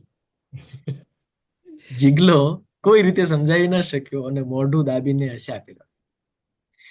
લેવા આવેલી કારમાં તેઓ હોટલ પર ગયા, પણ આખા રસ્તે જીગલો ઊંચી ઇમારતો જોઈને કડવીમાને કહેતો, ઓહો બા જુઓ, ઓલી ગઈ એના કરતા ઊંચી છે. કડવીમાં એક નજર નાખીને વળી રસ્તા પર ઉભેલા કે પસાર થતા લોકોને નિહાળ્યા કરતા. બીજે દિવસે સવારમાં નિયત સમયે વળી પેલી કાર લેવા આવી. જીગલાએ કડવીમાંની જાર અને કીડિયારું વાળી થેલી ઉપાડી અને બેવ પહોંચ્યા ઇસ્તંબુલના જગ વિખ્યાત મ્યુઝિયમ ઓફ ઇનોસન્સ પર. કડવીમાંની જેમ જે લોકોએ વિશ્વ શાંતિ માટે ભોળી વસ્તુ મોકલેલી, એવા અનેક લોકો આખી દુનિયામાંથી આવેલા. મ્યુઝિયમના કમ્પાઉન્ડમાં જ નાનકડો વડલો જોઈને કડવીમાં તો જાણે કે ઘણા સમય પછી ભાઈ ભાળ્યો હોય એવા રાજી થયા. આપોઆપ એનાથી એના હાથ જોડાઈ ગયા અને આંખો બંધ થઈ ગઈ. એના ફફડતા હોઠ જોઈને જીગલાને લાગેલું કે કડવીમાં કોઈ પ્રાર્થના કરતા હશે. કડવીમાં એ વડલા પરથી નજર દૂર કર્યા વગર જીગલાને કહ્યું, લાવ મારી થેલી. જીગલાએ થેલી આપી અને કડવીમાં એમાંથી નાડા છેડીને સૂતર કાઢ્યા અને થડની ફરતે વીંટ્યા. પછી મુઠ્ઠી ભરીને જાર વડલા નીચે છૂટી વેરવા લાગ્યા અને જીગલાને કહ્યું, આલે આ જાર, આમ ઓલી કોર ચણ નાખવા માંડ. આ બધું કરી રહેલા કડવીમાને ઘણા લોકોએ કેમેરામાં કેદ કર્યા. એમાંથી 1-2 જણને જીગલાએ સમજાવ્યું કે ભારતમાં વડનું શું મહત્વ છે અને વડલો કડવીમાં અહીં વિશ્વ શાંતિના પ્રતીક તરીકે મોકલેલો છે. જેણે પણ જાણ્યું એ સૌએ એકબીજાને આ વાત કહી. થોડી જ વારમાં અલગ અલગ હોટલ પર રોકાયેલા તમામ મહેમાનો આવી ગયા અને સૌને મ્યુઝિયમ જોવા માટે બોલાવવામાં આવ્યા. કડવીમાં કીડિયારું પૂરવા માટે થેલીમાં હાથ નાખ્યો, પણ જિગલાએ ઉતાવળ કરાવી અને એનું કીડિયારું અધૂરું રહી ગયું. સૌ નાની નાની ટુકડીઓમાં મ્યુઝિયમ જોઈ રહ્યા હતા અને દરેક ટુકડીમાં એક એક ગાઈડ કયા દેશમાંથી શું આવ્યું છે એ સમજાવી રહ્યા હતા. કડવીમાં એક એક વસ્તુને ધ્યાનથી જોઈ રહ્યા હતા. અફઘાનિસ્તાનની એક યુવાન માતાએ બનાવેલી સુંદર ઢીંગલી જોઈને સૌને નવાઈ લાગેલી, કેમ કે એ ઢીંગલીના હાથ એનાથી છૂટા એની પાસે મૂકેલા હતા. ગાઈડે એ માતાને અને એની દીકરીને સૌને બતાવ્યા અને કહ્યું, રશિયાએ અફઘાનિસ્તાન પર જે બોમ્બ ફેંકેલા તેનાથી આ 2 વર્ષની દીકરીના બંને હાથ જતા રહેલા. લગભગ સૌ એક સાથે બોલી ઉઠેલા. કડવીમાં તેની નજીક ગયા અને હાથ વગરની નાનકડી બાળાના માથે હાથ મૂક્યો અને પછી એની માતાના દુખણા લીધા. થોડા આગળ ચાલ્યા તો એક જગ્યાએ કાચમાં એકબીજા સાથે ગાંઠથી બાંધેલા 4 મેલા હાથરૂમાલ હતા. આ શું છે? ઓલાને પૂછતો. કડવીમાએ જિગલાને ફરમાન કર્યું ને જિગલાએ ગાઈડને પૂછ્યું. એટલે ગાઈડે સમજાવતા કહ્યું, બીજા વિશ્વયુદ્ધ દરમિયાન આ એવા સૈનિકોએ રૂમાલ મોકલ્યા છે જેણે કોઈ દુશ્મનને મારીને પસ્તાવો થયો હોય અને ચોધાર આંસુડે રડ્યા હોય. પોતે કરેલા કૃત્યના અપરાધ ભાવ રૂપે એમણે આ આંસુ લૂછેલા રૂમાલ વર્ષો સુધી ધોયા વગર જ સાચવી રાખેલા અને પછી અહીંયા આ મ્યુઝિયમને મોકલી આપેલા. આજે આપણી સાથે એ 2 માંથી એક સૈનિક હાજર પણ છે. બીજી ટુકડીમાં ફરી રહેલા એ બંને સૈનિકને જ્યારે ગાઈડે આંગળી ચીંધીને બતાવ્યા ત્યારે એમાંથી એકનું ધ્યાન એ ગાઈડ તરફ ગયું અને સમજી ગયો કે શું વાત થઈ રહી હતી. એટલે એનું મસ્તક આપોઆપ ઝૂકી ગયું. જિગલો કડવીમાને એ સૈનિક બતાવવા જતો હતો ત્યાં જ કડવીમાએ મોં ફેરવીને એને અટકાવી દીધું અને કહ્યું, એ અધમુવો તો છે જ, એની સામે આંગળી ચીંધીને એને હું કામ બળતરા કરાવો છો? જેમ જેમ વસ્તુઓ જોતા ગયા તેમ તેમ સૌના ચહેરા વધુ ગંભીર થતા ગયા અને છેલ્લે સૌને મ્યુઝિયમના કેન્દ્રમાં રાખેલી મોટી હોડી પાસે એકઠા કરવામાં આવ્યા. હોડી પાસે રાખેલા બોર્ડ પર લખેલું હતું, ધી એસ્કેપ બોટ. આ વખતે બધી જ ટુકડીઓ સાથે હતી અને એક મહિલા ગાઈડ સમજાવવા લાગ્યા. આ હોડી વિયેતનામમાંથી આવી છે. જ્યારે વિયેતનામને યુદ્ધનો દાવાનળ લાગેલો ને ત્યારે 1975 થી 95 સુધીમાં ત્યાંના 8 લાખ લોકોને આવી અનેક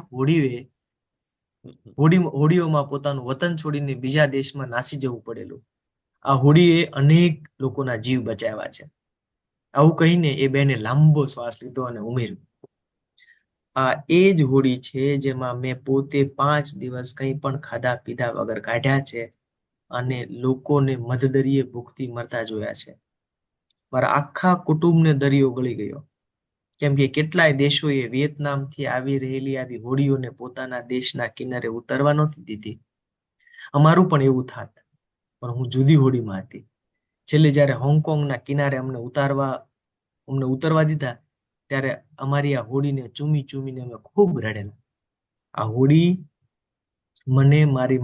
હોડીમાં મને મારી માનો ખોળો દેખાય છે, એટલે હું પણ મારી માની સાથે રહેવા આ મ્યુઝિયમમાં આવી છું. અને પોતાના આંસુ સંકેલીને બોલી, હું અને બહાર વાવેલો વડલો અમે 2 જ આ મ્યુઝિયમના જીવતા પીસ છીએ. થોડી વાર સુધી કોઈ કાંઈ બોલ્યું જ નહીં. પછી એ બેને જ સૌને કોન્ફરન્સ હોલમાં જવા કહ્યું અને પોતે સૌને આગળ ચાલ્યા. જે કાર્યક્રમ માટે સૌને બોલાવેલા હતા એ મ્યુઝિયમના કોન્ફરન્સ હોલમાં યોજવામાં આવ્યો હતો. હોડીથી હોલ સુધીના રસ્તામાં જિગલાએ વિયેતનામ દેશની આખી વાત કડવીમાને કહી અને કડવીમાએ પોતાના સાડલાનો એક ખૂણો આંખની કોર સાથે દબાવ્યો અને હતાશામાં માથું ધૂણાવ્યું. કડવીમાની ઉંમરને ધ્યાનમાં લઈને કોન્ફરન્સ હોલમાં પહેલી જ હરોળમાં એના માટે ખુરશી ખાલી રાખવામાં આવેલી. એટલે જિગલો અને કડવીમા ત્યાં બેઠા. સ્ટેજની બરાબર વચ્ચે એક મોટી બંદૂક ઊભી રાખવામાં આવેલી. સૌએ પોતપોતાનું સ્થાન લીધું. પછી મ્યુઝિયમના ડાયરેક્ટર મિસ્ટર ઓરહાન પામુક સ્ટેજ પર આવ્યા અને બંદૂક તરફ આંગળી ચીંધીને કહ્યું, આપણી દુનિયા આ બંદૂકની નળીમાંથી ઝેર ઓકે છે. તમે સૌએ આ મ્યુઝિયમ બનાવવા માટે જે વસ્તુઓ મોકલી છે એ માટે અમે તમારો ખૂબ ખૂબ આભાર માનીએ છીએ. યુદ્ધો, હિંસા અને યાતના બાદ આપણે એટલું તો સમજ્યા છીએ કે આ બંદૂકની નળી બંધ કરવી પડશે, નહીતર શું થઈ શકે એના કેટલાક ઉદાહરણો અહીં ઉપસ્થિત છે, અને બાકીના લાખો લોકોને તો આ બંદૂક ભરખી ગઈ છે. તમે લોકોએ જે વસ્તુઓ મોકલી છે એના પરથી અમે એટલું તો સમજી ગયા છીએ કે આ સમસ્યા વિશે તમે જેટલું ઝીણું જોઈ શકો છો એટલું કદાચ બીજા લોકો નહીં જોઈ શકતા હોય. હવે હું તમને વિનંતી કરું છું કે તમે કહો, આ બંદૂકને કેવી રીતે બંધ કરવી? જિગ્લાએ કડવીમાં મિસ્ટર પામુકની વાત સમજાવી, પણ કડવીમાં તો મિસ્ટર પામુકના બંદૂક તરફ ચીંધાયેલા હાથને જોઈને જ બધું સમજી ગયેલા. કોન્ફરન્સ હોલમાં વાયરલેસ માઇક ફરવા લાગ્યું. એક પછી એક સૌએ જેવા સૂઝ્યા એવા સૂચનો કર્યા. ઈરાકના એક બહેને સૂચ્યું, આપણે દરેક દેશ પોતાના શસ્ત્રો અને તેના બનાવવાના કારખાનાનો નાશ કરવો જોઈએ. જાપાનથી આવેલા એક ભાઈએ કહ્યું, આપણે બાળકોની કેળવણી પર કામ કરવું જોઈએ, જેનું પરિણામ આપણને લાંબા ગાળે મળશે. આમ સૌએ અનેક સૂચનો કર્યા. જિગ્લાએ એક સારા દુભાષ્યા તરીકે બધું જ કડવીમાં કાને ધર્યું. છેલ્લે એકાદું વાક્ય અડધું સાંભળીને કડવીમાં ગુસ્સામાં ઉભા થયા અને ચાલવા લાગ્યા. એક સ્વયંસેવકને થયું કે આ માજીને કંઈક કહેવું છે, એટલે એ તેને માઇક આપવા આગળ ચાલ્યો. કડવીમાં એને હાથથી જ પોતાને માઇક નથી જોઈતું એવો ઈશારો કર્યો. થોડી વાર અટકી એ જિગ્લા પાસે આવ્યા અને પોતાની થેલી, પાણીની બોટલ અને જિગ્લાના ખિસ્સામાંથી પેન લઈને વળી આગળ ચાલતા થયા. ધીમે ધીમે સ્ટેજ પર ચડવા લાગ્યા. એટલે મિસ્ટર પામુકે સામે ચાલીને એમને ટેકો કર્યો. આ જોઈને જિગ્લો પણ ઝડપભેર સ્ટેજ પર પહોંચી ગયો. ત્યાં હાજર સૌ આ ડોશીની ક્રિયા જોઈ રહેલા, અને કેટલાક કેમેરા પણ એમના ફોટા પાડવા લાગ્યા. કડવીમાં સ્ટેજ પર જઈને પલાઠી વાળીને બેસી ગયા. પછી પોતાની થેલીમાંથી કીડિયારૂનો લોટ બહાર કાઢ્યો અને પાણીની બોટલમાંથી એમાં થોડું પાણી નાખ્યું. કડવીમાં જે રીતે લોટ બાંધી રહ્યા હતા એ જોઈને સૌને આશ્ચર્ય થયું. તેલ વગર જેવો લોટ બાંધી શકાય એવો એમણે બાંધ્યો, અને પછી એનો મોટો પિન લઈ ઉભા થયા. સ્ટેજ ઉપર રાખેલી બંદૂક હાથમાં લીધી અને ધીમે ધીમે એ પિંડના નાના નાના લુવા બનાવીને બંદૂકની નળીમાં ભરવા લાગ્યા. ધીમે ધીમે 3 ફૂટ જેટલી લાંબી નળી આખી લોટથી ભરી દીધી. જરૂર પડે લોટના લુવા અને પેનથી ધક્કો મારીને બરાબર લોટને ઠાંસી દીધો. પછી પામુક પાસે આવીને કહ્યું, લે કર ભડાકો. જિગ્લો આ બધું માઇક પર લાઈવ અંગ્રેજીમાં બધાને કહી રહ્યો હતો. બોલ, હવે આ ફૂટે? કડવીમાએ પામુકને પૂછ્યું. મિસ્ટર પામુકે જિગ્લાનો અનુવાદ સાંભળીને કહ્યું, ના. કેમ ન ફૂટે? કડવીમાએ પૂછ્યું અને પછી પોતે જવાબ આપવા લાગેલા. ઠેઠ ગોળી ભરવાની જગ્યા સુધી એનો કોઠો ભરેલો છે એટલે ન ફૂટે. ખાલી પેટ ઉકળે અને ઈ ગમે એ કરે, સમજો, ગમે એ કરે, ચોરી કરે ને માથાએ વાઢે, ભરેલા પેટ લગભગ ઠરેલા રે. અને જ્યાં લગણ એની ગત અવળી નો હાલે ને ન્યા લગણ ઈ ઉસાળા નો ભરે. એટલે પેલા તો આ ખાલી અનળિયુંમાં કાંઈક ભરો એટલે તમારી અડધા ઉપરની બંદૂકો નકામાં ઠૂઠા થઈ જાય. આટલું કહીને બંદૂક મિસ્ટર પામુકને આપી કડવીમાં ધીમે ધીમે સ્ટેજ પરથી નીચે ઉતરવા લાગ્યા. પણ આ ભરેલા પેટ બંદૂક ફોડે એનું શું? જિગ્લાના માધ્યમથી મિસ્ટર પામુક બોલ્યા. કડવીમાં ઉભા રહ્યા અને ધીમે ધીમે પાછા વળ્યા. મિસ્ટર પામુકની પાસે જઈને એના કડવા અંદાજમાં થોડું ખીજાઈને બોલ્યા, એક વખત પેટ ભરાઈ જાય પછી માણસ સિવાય એક જનાવર ખોટા ઉશાળા ન ભરે. મારી બાંડી કૂતરીને રોટલો નીરો એટલે સાની માની ખાટલા હેઠે હુઈ જાય. આ પેટ ભરેલા હું કામ બંદૂક ફોડે તને ખબર છે? કડવીમાં મિસ્ટર પામુકની એકદમ નજીક ગયા અને એનું બાવડું પકડ્યું ને કહ્યું, કેમ કે એને આપણે લેતા જ શીખવાડ્યું છે, દેતા નહીં. લઈ લઈને પેટ ભરાય એટલે ઘર ભરે, પછી ખેતર ભરે, ગામ ને છેલ્લે તો આ ભય ટૂંકું પડે, પણ એના વર્તા પૂરા ન થાય. જેને દેતા આવડે ને એની ગત જ બદલાઈ જાય મારા ભાઈ. ઈ કોઈનું કઈ લે નહીં. જીવ તો લેવાની વાત બહુ આઘી રહી.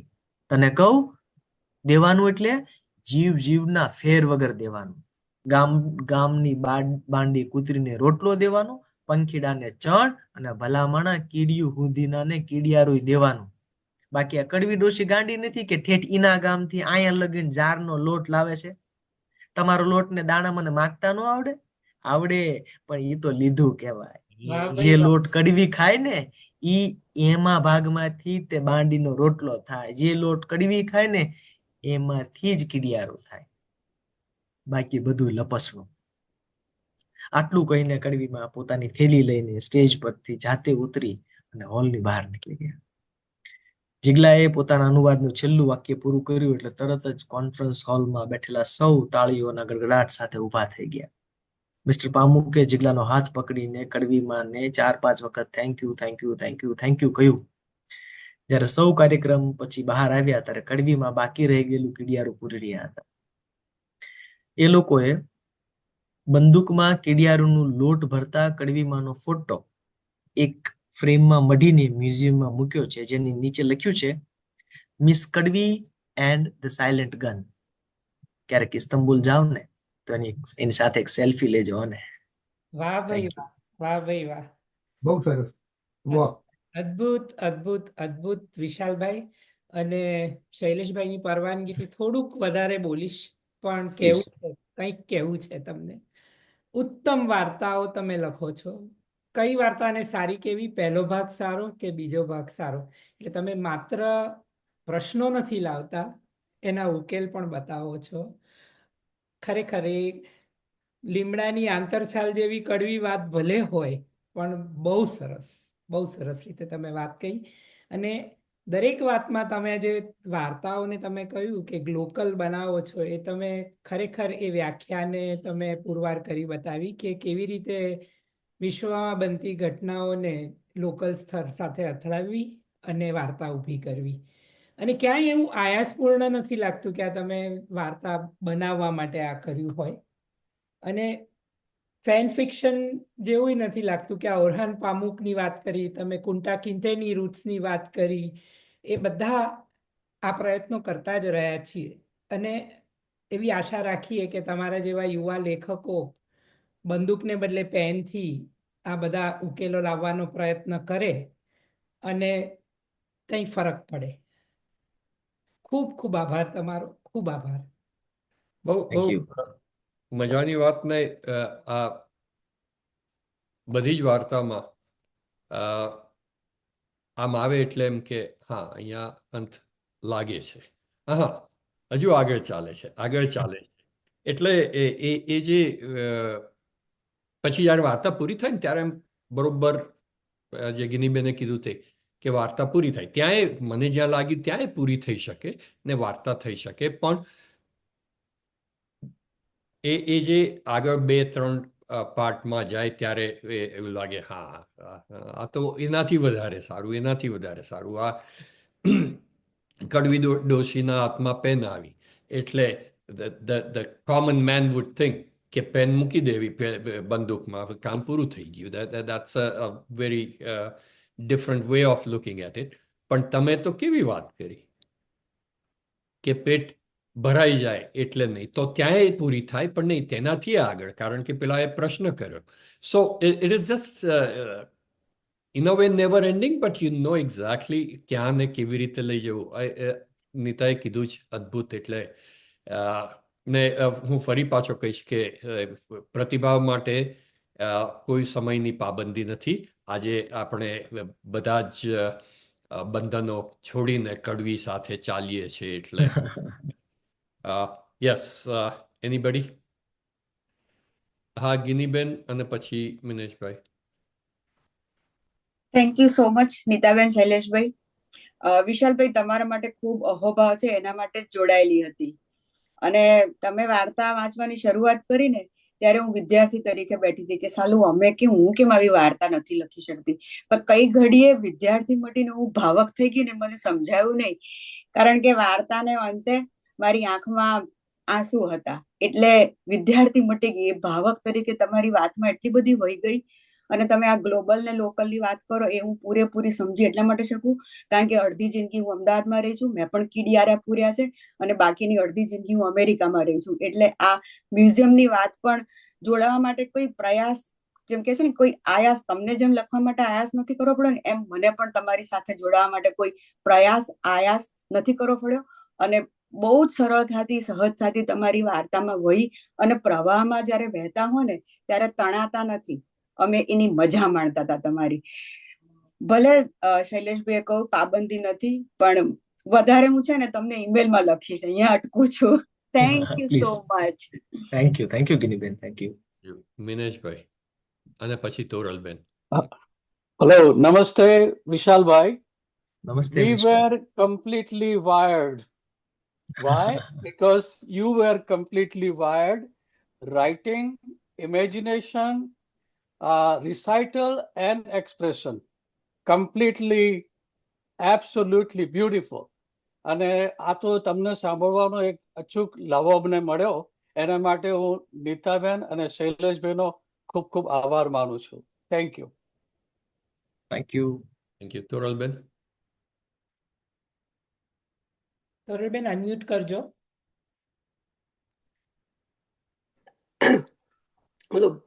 બધી વાર્તાઓ બહુ જ અદ્ભુત અને આપણામાં કહેવત છે કે જ્યાં ન પહોંચે રવિ ત્યાં પહોંચે કવિ. ભલે પ્રાસમાં નથી આવતું, પણ જ્યાં ન પહોંચે કવિ ત્યાં પહોંચે લેખક. એ વિશાલભાઈ માટે બરાબર સાર્થક થાય છે. Thank you so much. Thank you તોરલબેન, thank you. Thank you. Thank you. હસુબેન તમારે કંઈ કહેવાનું છે? હા સુબેન. હસુબેન, મનુભાઈ. થેન્ક યુ સો મચ શૈલેષભાઈ, નીતાબેન. આટલા સરસ લેખક વિશાલભાઈને સાંભળવાનું મળ્યું. એકચ્યુઅલી મેં બિગિનિંગ મિસ કર્યું, પણ જે સાંભળ્યું એમાં ખૂબ મજા પડી. અને શૈલેષભાઈનો એકો યોર વર્ડ્સ કે સ્ટોરી એમ થાય કે હવે અહીંયા એન્ડ થઈ ગઈ, પણ it just continues and it's just amazing. Thank you. Thank you. હા રેખાબેન. અનમ્યુટ કરજો Rekhaben. Is your daughter still around? એ કંઈક બીજા કામમાં હોય થઈ ગઈ, બિઝી થઈ ગઈ. આ સેકન્ડ વાર નહીં તો આ સાંભળે તો એને બહુ મજા આવતા એકચ્યુઅલી. હું એને સંભળાવીશ. પણ બહુ જ મજા આવી સાંભળવાની વિશાલભાઈ. એટલું સરસ રીતે તમે પઠન કર્યું છે ને કે આમ લાઈક જે લહેકો ને જેમાં જે બોલી એ લોકો બોલે એ પ્રમાણેનું બોલ્યા છે ને, બહુ જ મજા આવી સાંભળવાની. અને કંઈક ડિફરન્ટ એમ એકદમ અલગ રીતની આમ વાર્તા છે. બહુ જ સરસ. Thank you. Thank you. હાજી. હાજી. પ્રશ્ન કરવા માંગુ છું. મારે જે પ્લીઝ. અત્યાર સુધી પ્રતિભાવ આપ્યો એટલે મારો પ્રશ્નનો સમય બાકી જ છે એમ. એટલે હું તમે જે આગળ વાત કરી ને તમે જે બે મુદ્દા આમાં મારે લેવા છે. તો અગેન તમારી આ વાર્તા પણ ખૂબ પર્સનલી ટચ કરે એવી વાર્તા છે.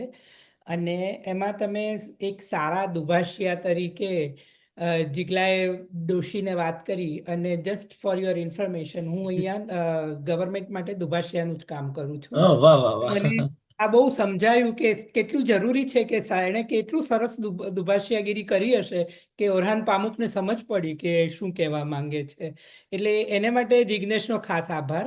અને બીજું તમે કહ્યું રશિયન વાર્તાઓ, તો રશિયન વાર્તાના અનુવાદો તો હું આપણું હમણાં એક સામે એક ચાલુ થયું છે ઉહાપોહ 2, જે ઉહાપોહ સુરેશ જોશી ચલાવતા તે ઉહાપોહ બાબુભાઈ વાળું. હા બાબુભાઈ. તો એમાં હું દરેક અંકમાં અત્યાર સુધી મારી અનુવાદો આવ્યા છે. તો હમણાં પણ હું એક રશિયન વાર્તાનો જ અનુવાદ કરી રહી છું આવતા અંક માટે. અને આ અંકમાં પણ રશિયન વાર્તા જ આવી છે, ચોથા અંકમાં પણ. તો તમારી વાત બહુ જ સાચી છે કે કદાચ એવું હશે કે જુદા જુદા દેશમાં એ ઇસ્તાંબુલમાં કેમ ઓરહાન પામુકે કેમ આ લખ્યું, એ દરેક દેશમાં સમસ્યાઓ તો એની એ જ છે. પણ અમુક જગ્યાએ અમુક વાર્તાઓ, અમુક લેખન વધારે થયા જ છે. અને મારો જે સવાલ છે તમને ડિરેક્ટ, એ અકુપારનું તમે જ્યારે અનુવાદ કર્યો ત્યારે હવે રમજાના ઝંડો કરી ગઈ, તો એનો તમે શું અનુવાદ કરો? ઓકે. એટલે તો મારે જ જોવું પડશે કારણ કે it's been long. I understand the question. I understand the question. એટલે હું એક અનોટેશન જ સમજવાનો પ્રયત્ન કરું છું કે ઘણીવાર અટવાઈ જવાતું હોય છે એક અનુવાદક કે આવા જે એકદમ પ્યોરલી કોલોક્વિયલ હોય કદાચ સમજી શકીએ પણ મુકાય નહીં. તો એના માટે મહેરબાની કરીને તમને તમારું માથું ખાઈશ હવે ક્યારેક. હાજી બિલકુલ. ઈમેલ પર અત્યારે. Thank you. યસ. હા, to quickly respond to that, મેં છે ને અકુપારનું જે આંતરિક ગ્રામર છે ને ડીકોડ કર્યું, તો લગભગ એમાં 5 બોલીઓ છે. એટલે એમાં ચારણો બોલે છે, એમાં પેલા પોરબંદરના માછીમારો બોલે છે, એમાં આ કથક બોલે છે, પેઇન્ટર આપણો એ બોલે છે, ગીરની બોલી છે. એ 5 અલગ અલગ બોલીઓ જોઈ મેં. પછી મેં એના જેવું મૂળ અંગ્રેજીમાં કઈ લખાયું છે કે નહીં એનું થોડું સંશોધન કર્યું. એટલે જ્યાં સિંહ છે ત્યાં લખાયું છે. એટલે હું તમને એક એક્ઝામ્પલ આપું. અકુપારમાં એક પ્રસંગ આવે છે કે પેલો મીટિંગ વખતે કોઈ જોવા જાય અને પેલો સિંહ હુમલો કરે છે એના પર, કે સિંહ હુમલો કરે છે પેલા પર, અને પેલો વચ્ચે આવે છે અને એની વાત થાય ને પછી એટલે કેવી વાત આવે છે કે પછી આપણે ત્યાં પણ સામાન્ય રીતે આવું કઈ થાય ને તો એમ કે ભાઈ પછી મેં સિંહને ભગાડ્યો એમ. એટલે ત્યારે લેખક લખે છે કે તો સિંહને પૂછ્યું તો ખબર પડે કે કોણે કોને ભગાડ્યા એમ. હા હા હા. ઓકે, આ વાક્ય છે. હવે મેં આફ્રિકન સિંહ ઉપર લખાયેલી પ્રોવર્બ્સ કલેક્ટ કરી. એમાં એક પ્રોવર્બ એવી છે વિચ ઇઝ બિફિટિંગ. મારે કહેવું છે કે ઘણી વખત આપણે ઓરિજિનલ કામ કરવાની જરૂર નથી. somebody has invented the wheel. તો એ કહેવત એવી છે, unless lions have their own historians, hunters will keep on glorifying their saga. Yes. બિલકુલ. એટલે મેં લેખકની પરવાનગીથી એ મૂક્યું એમાં. મેં કીધું તમારા મૂળમાં છે નહીં, પણ હું મૂકી શકું તો કે મૂકો, તમે થોડું અનુસર્જન કરો. એટલે મને એમ લાગે છે કે એટલે જ ભાવાનુવાદ વધારે અસર આપણે અડતા હોય છે. મેઘાણીના હોય કે ઘણા બધાના હોય, આપણને એવા મળ્યા છે. તો આવી સિચ્યુએશનમાં ભાવાનુવાદ અસર કરે છે. એટલે એ વાતમાં તમારું જ કોટ કરું કે સાકર ન હોય તો ગોળથી ચલાવી લેવું, એવી ગોળથી ચલાવી લેવાય. એ વિઘ્નેશના મોઢામાં જ કારણ કે અલ્ટિમેટલી અનુવાદનો હા અનુવાદમાં જીગલા વાળી વાતમાં એટલામાં જ છે કે સાકરની જગ્યાએ એટલે એ ચલાવી શકાય. એટલે મૂળ છે ને અનુવાદનો પર્પઝ જ એ છે કે પ્રથમ ભાષા ન જાણનાર વ્યક્તિ માટે જે તે નોલેજ ડેમોક્રેટાઇઝ થાય. એટલે there is never loss in translation. Right, relatable રહે. એટલે બરોબર છે. મારે એક વાત છે ને એક પ્રશ્ન છે. વાત એ તમારું જે કાર્યક્ષેત્ર છે, ગુજરાત રાજ્ય શાળા પુસ્તક મંડળ અને નેશનલ ઇન્સ્ટિટ્યૂટ ઓફ એડ્યુકેશનમાં પાઠ્યપુસ્તકોના લેખન વિશેની તો એક જોડાણ છે.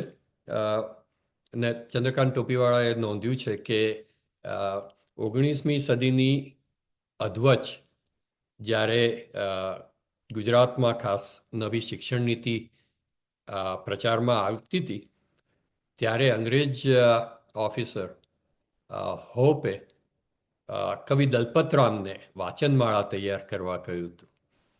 એટલે એ રૂટ્સ તમારા જાય છે ને અહીંયા સુધી છે, દલપતરામથી તમારા સુધી. એટલે એક જોડાણ હતું. અને બીજો જે પ્રશ્ન છે એ આજે Gandhian method to sustainable living and happiness વાળો જે કોર્સ છે એ વિશે થોડુંક કંઈક કહેશો? ઓકે, જો આપણે ત્યાં શું થાય છે કે મોટા ભાગે કાં તો આપણે વ્યક્તિ પૂજામાં સરી પડીએ, કાં તો ઉન્નત જીવન જીવેલાને મહાત્મા બનાવી દઈએ.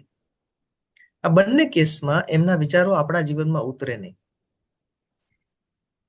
તો આપણે શું કર્યું, ગાંધીજીને મહાત્મા બનાવીને એમના ઉત્તમ વિચારોને ગુમાવી દીધા. સામાન્ય માણસ એમ વિચારે કે હું ક્યાં મહાત્મા છું, એટલે મારે એવું કરવાનું ના હોય એમ.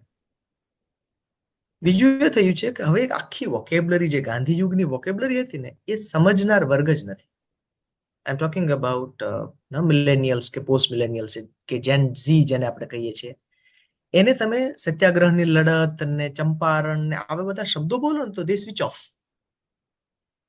તો કોરોના સમયે મને વિચાર આવ્યો કે આપણે ગાંધીનું 4.0 લોન્ચ કરીએ. હું જરા થોડું એને સમજાવવાની કોશિશ કરું. જેમ વેબસાઇટમાં 1.0 to 4.0, ઇન્ડસ્ટ્રીયલ રેવોલ્યુશન 1.0 to 4.0 છે, એમ ગાંધી 1.0 શું છે? મોહનદાસ કરમચંદ ગાંધી એક વ્યક્તિ, એનું જીવન. 2.0 શું છે? આઝાદીની ચળવળમાં એની ભૂમિકા. 3.0 શું છે? એમના વ્રતો, રાઈટ, એમના રચનાત્મક કાર્યો. 4.0 શું છે? ગાંધીએ આપેલા સિદ્ધાંતોની વૈજ્ઞાનિકતા. તો મેં શું કર્યું કે એને ન્યુરોસાયન્સ સાથે જોડવાની કોશિશ કરી.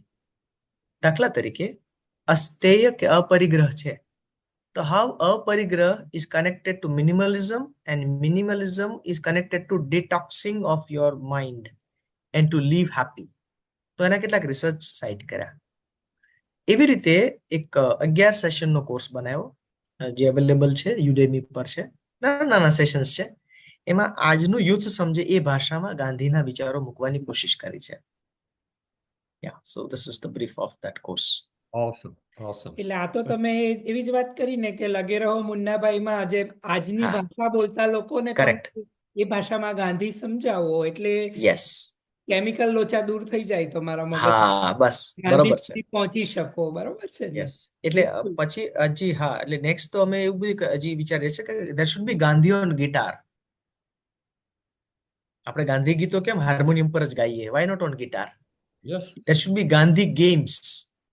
બરોબર. કેટલાક લોકો કામ કરે છે એમાં, ગાંધી રમતો પર કામ કરે છે કે રમત એટલે સ્પર્ધા જ નહીં, રમત એટલે કોઓપરેશન પણ હોય ને મજા પણ આવે. વાહ ભાઈ વાહ. વાહ. હા. તો એવા કેટલાક પ્રોજેક્ટ્સ અત્યારે ચાલે છે. બહુ જ આશા ઉત્પન્ન કરે એવી આ બધી વાતો છે અને આઈ એમ શ્યોર કે મિત્રોએ બધાને એ લાગતું જ હશે કે એટલે મહેરબાની કરીને બધાને એક રિક્વેસ્ટ અને વાંચો, વિશાલભાઈની કૃતિઓ વાંચો, વાર્તાઓ વાંચો, ઘણું અવેલેબલ છે જ અને ન હોય તો મંગાવો, વાંચો.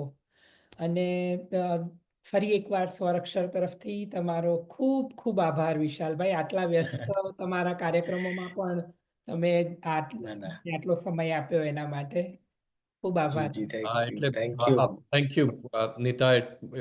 ટૂંકમાં કહ્યું પણ મિત્રો, વિશાલભાઈને ભારતીય કેન્દ્ર સરકાર તરફથી આમંત્રણ હતું 2 દિવસના કાર્યક્રમમાં. આજે પણ દિલ્હીથી જોડાયા છે અને મને ખબર છે કે 14, 15, 16માં કંઈક એક દિવસ બીજો કે 2 દિવસ એમના બીજા કાર્યક્રમમાં જવાનું છે. એમના ગામ નજીક સાવરકુંડલામાં છે કાર્યક્રમ, હું જો ભૂલતો નહીં હોઉં તો. એટલે એવા યસ. ખરેખર વિશાલભાઈ વ્યસ્ત જીવનમાં તમે સમય આપ્યો, હૃદયથી થેન્ક યુ વેરી મચ.